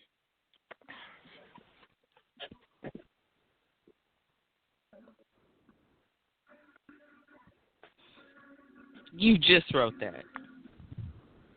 Yeah. This is why. I'm still trying to process it. Like, wow. Like, whoa. You dropped some bombs in there. Seriously. Yeah, well, I no doubt appreciate it. What the angle on that is that's about the now what's going on in the Sudan in that area is all the land is getting dried up, so mercenaries and all kind of things is going in there, and they taking back the land that the farmers just took back. They're taking it back from them through mercenary thing, and this is my opinion on my theology or my theory on what's going to happen next. Once the mercenary take it back, they can't do nothing with it, then the white man come right back, buy it up. You feel me? Yeah. So I'm just trying to put people, eyes on what's going on, globally. And you keep an eye, a worldview in your pen that I really respect, sir. No doubt, appreciate it. Well, I'm going to put you on the couch with my sincere gratitude for everything. All right, congratulations to the feature, brother. You fired, though. No doubt. Appreciate that, bro. Hey, appreciate Ray, that he came through. Yeah. Thank you, sir. You enjoy the rest of the show. So, that was the Kevin Smith, and he just annihilated the mic. We got 20 minutes left. We can take this into extended overtime. You guys let me know in the event page if we can keep this going, and I'll add some time onto the show. Next caller. And before I go to the next caller, how you doing, Hood Raised? I'm having a ball right now. Like this last, got a chance to sit back and vibe like I do at a poetry set I can, usually I'm the host, so I don't get a chance to sit back and just enjoy it. I got to make sure the show is in order. So now, I'm sitting back and being fed right now. So it's working for me. You know what? I'm so glad that you're enjoying the show. I am too. I certainly see that with 20 minutes left on the recorded show, and a whole bunch of people with their hands up that still want to get on the mic. I want to make sure that everybody gets their chance to get on. That said, if we need to extend the show, you guys let me know in the event page, and we can make that happen. Next on the mic, Nishan. What's up, brother? Hey, love. Hello. I'm sorry I got to the show late. I'm going to have to listen to the archives to listen to Hood Raised. But I know that if you come into her show and you're a guest, then you must be top notch, my brother. I hope I show some justice. I appreciate that. Though. I hope I held my own. What? We got to eat with the big forks today. Let me tell you, I feel no doubt. I'm blessed that I had you on the show. And you know what, Nishan, thank you very much for the compliment. Did you have any questions for Hood Raised? Usually I ask artists, different questions. One of the questions I like to ask is, at what point in your writing did you know that you were good at it? Being good at it, I guess, was more so like a personal thing, so to speak. Like I never took it as anything more than a hobby initially. But then I want to say it was about 8 years ago, Juneteenth celebration. I was actually flown out to Stockton, California, to perform at the Stockton Correctional Facility. And one of the, for the inmates for the Juneteenth celebration, and when one of the inmates came to me, he was doing life, and he was like, "Man, young brother, if what you were speaking today, if I would have heard that 10 years ago, where I am now, you would have put something different on my mind. So keep doing what you're doing." That made me realize that the words that I was speaking is about life. I was speaking life in a different perspective. So therefore, like, I wouldn't say it was me that made me feel like I was good. It was more so the feedback and the impact that I could have on people. And when I started receiving that, then I started to take it more seriously as more than a hobby. It's something that I should more of a career path now. So I definitely I say 8.5 years ago. That's beautiful. That's beautiful. That's a beautiful story. Appreciate it. Absolutely. Absolutely. You know what? Thank you very much for actually having a real good question. Do you have a piece for me? The piece I have for you is a very sensitive subject. The name of this piece is called Sick to the Dick. Wow. The poem goes out to all the guys, straight and gay. Fellas, have you ever been so sick that the dick got sick too? Well, we'll get to that in a moment. I mean, when you got a headache, fellas, you call your little side thing, your personal little boo, to give you a little the head doctor, to relieve that stress off your brain. Yes, getting head, getting brains can clear a headache. So, fellas, every time she says she's not in the mood because she's got a headache, give her a little head. Maybe see that on stretching her head out. Now, fellas, when you got a fever, head or sex can be dangerous for you at this time. Instead of making you fever break, you're liable to end up in a coma from overheating. People will knock you unconscious after overstimulation. But that is the rare occurrence. Have the sniffles? Hello, we're probably going to fucking suck. Because we ain't sure if we're really sick yet. So why not fight the sickness with a little fun? These are not the instances I am writing to tell you about. What I'm here to tell you about is being sick to the dick. Ladies, listen closely because this is a guide secret. Sometimes you get so congested, feeling in your head, the temperature is totally risen, your body's overheating, you've gotten the chills. You feel like you're blowing your brains out through your nose. You feel achy all over, maybe queasy in the stomach. But the worst feeling you feel is with your Johnson, with your schlong, with your dick. You're feeling that something's wrong.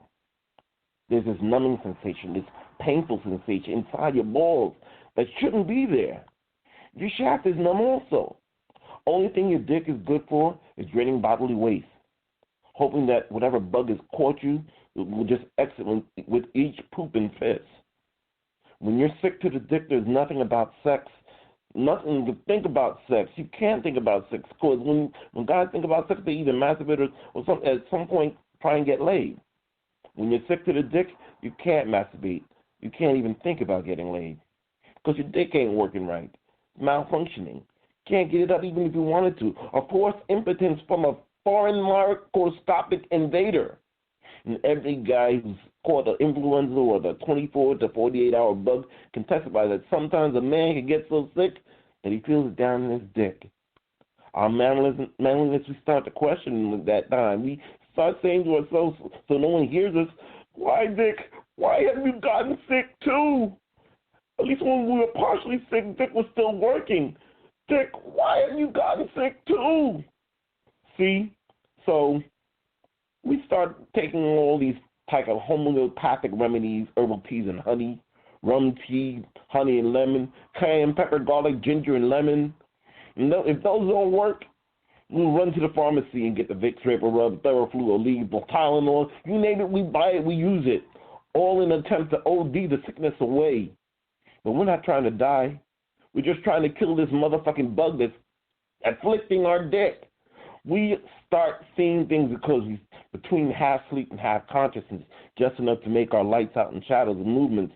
Then we start talking in the half sleep state, making no sense at all except when you blurt out, "My dick won't work," as you roll into a fetal position holding your precious family jewels with both hands because dick needs double attention. 4 days later, sick feeling dissipating, numbness evaporated. But here's the test. After sickness, masturbation.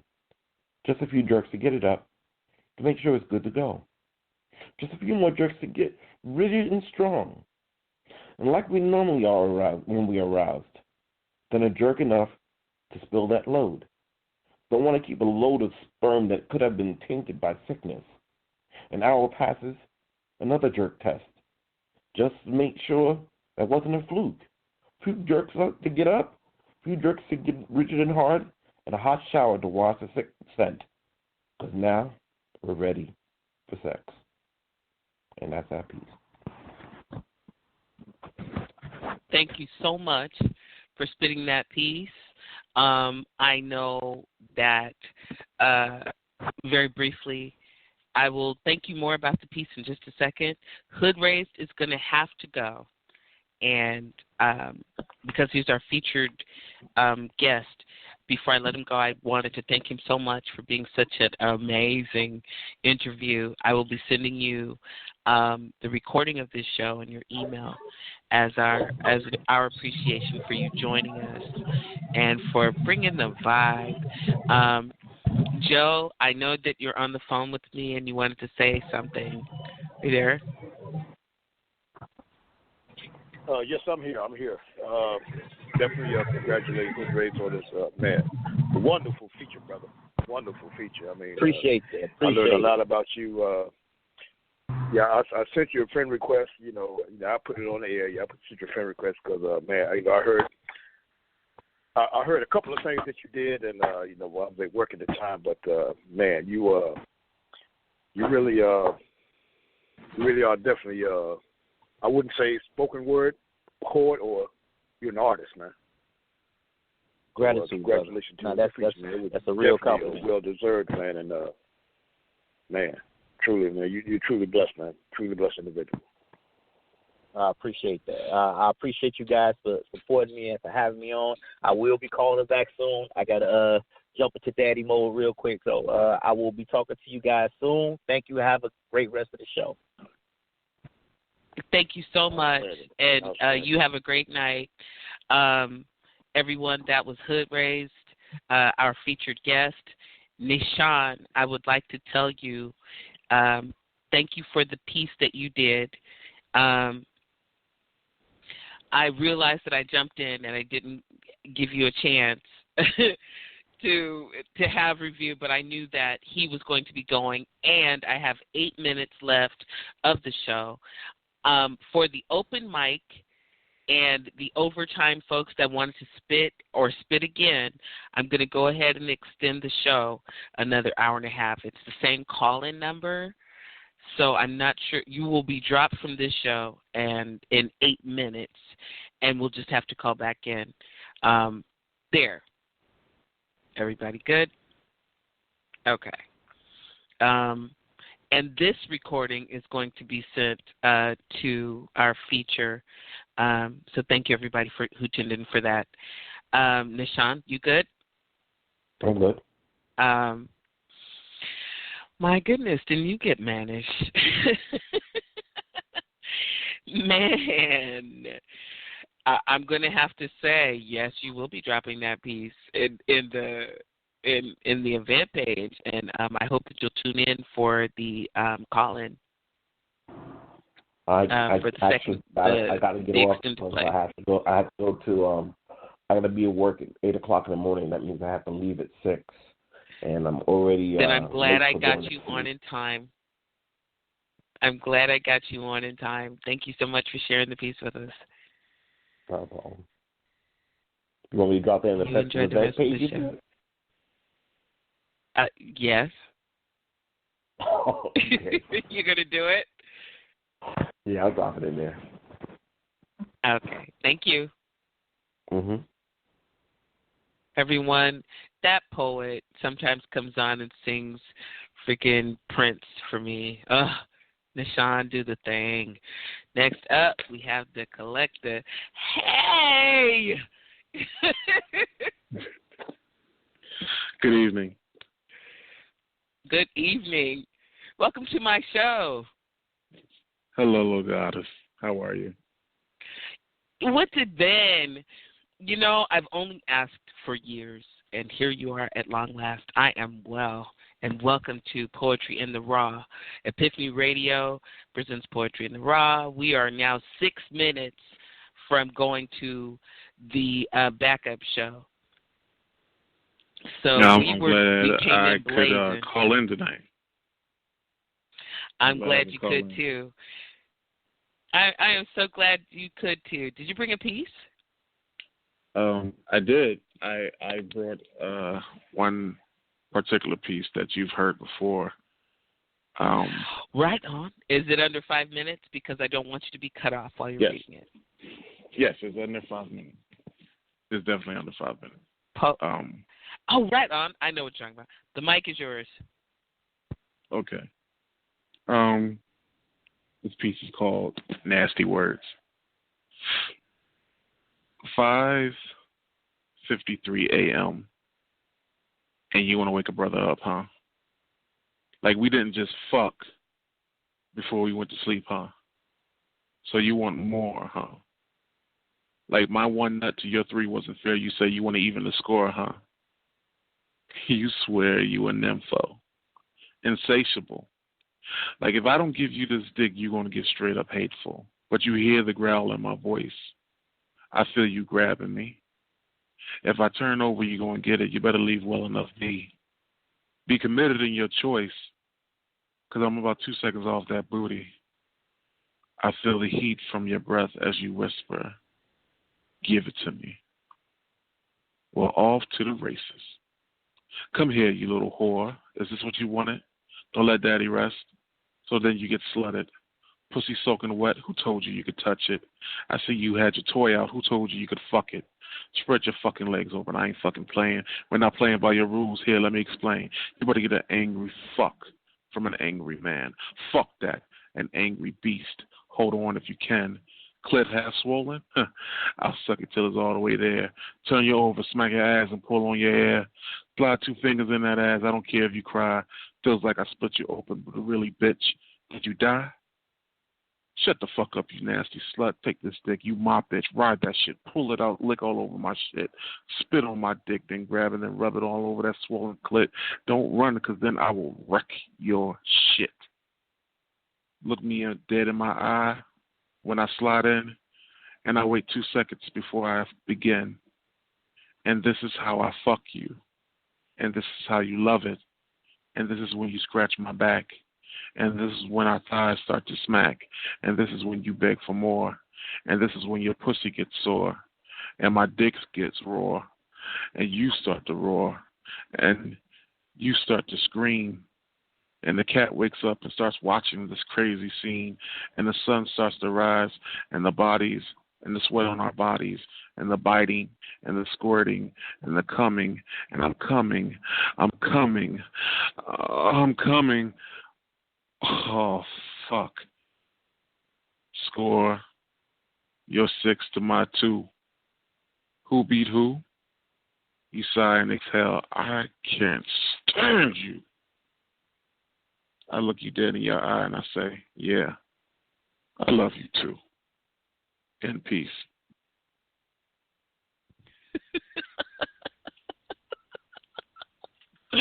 You know I love it. I love that piece. And this is the beginning. You book, yes, must happen. Yeah, the book's coming. The book's coming. It'll be finished. Okay. It'll be finished in the fall, hopefully. Unless I get some more inspiration, then I might have to wait a little bit longer. Word. Look, I'm going to have to put you on the couch because I have to do some presto changeo here real quick. And if you like and you're still up, call the same number that you called to call in here, and we're going to just be extending the show while I switch over. I'm with call-in number, oh, by the way, hey, awesome. Thank you, love. And I'm going to put you back on the couch. Everyone, that is the Collector. Hey, when you know people from before your poetry and they turn out to just be cool people in Philly, whoop, whoop, the Collector. And then I find out he's friends with Kelly Cocktails. He's already been in the poetry community. I don't know. It's been amazing. We are going to extend the show. The call-in number is 319-520-6300. I'm going to take you out with music, and we're going to come back in. Just call back in on the other line. Thank you.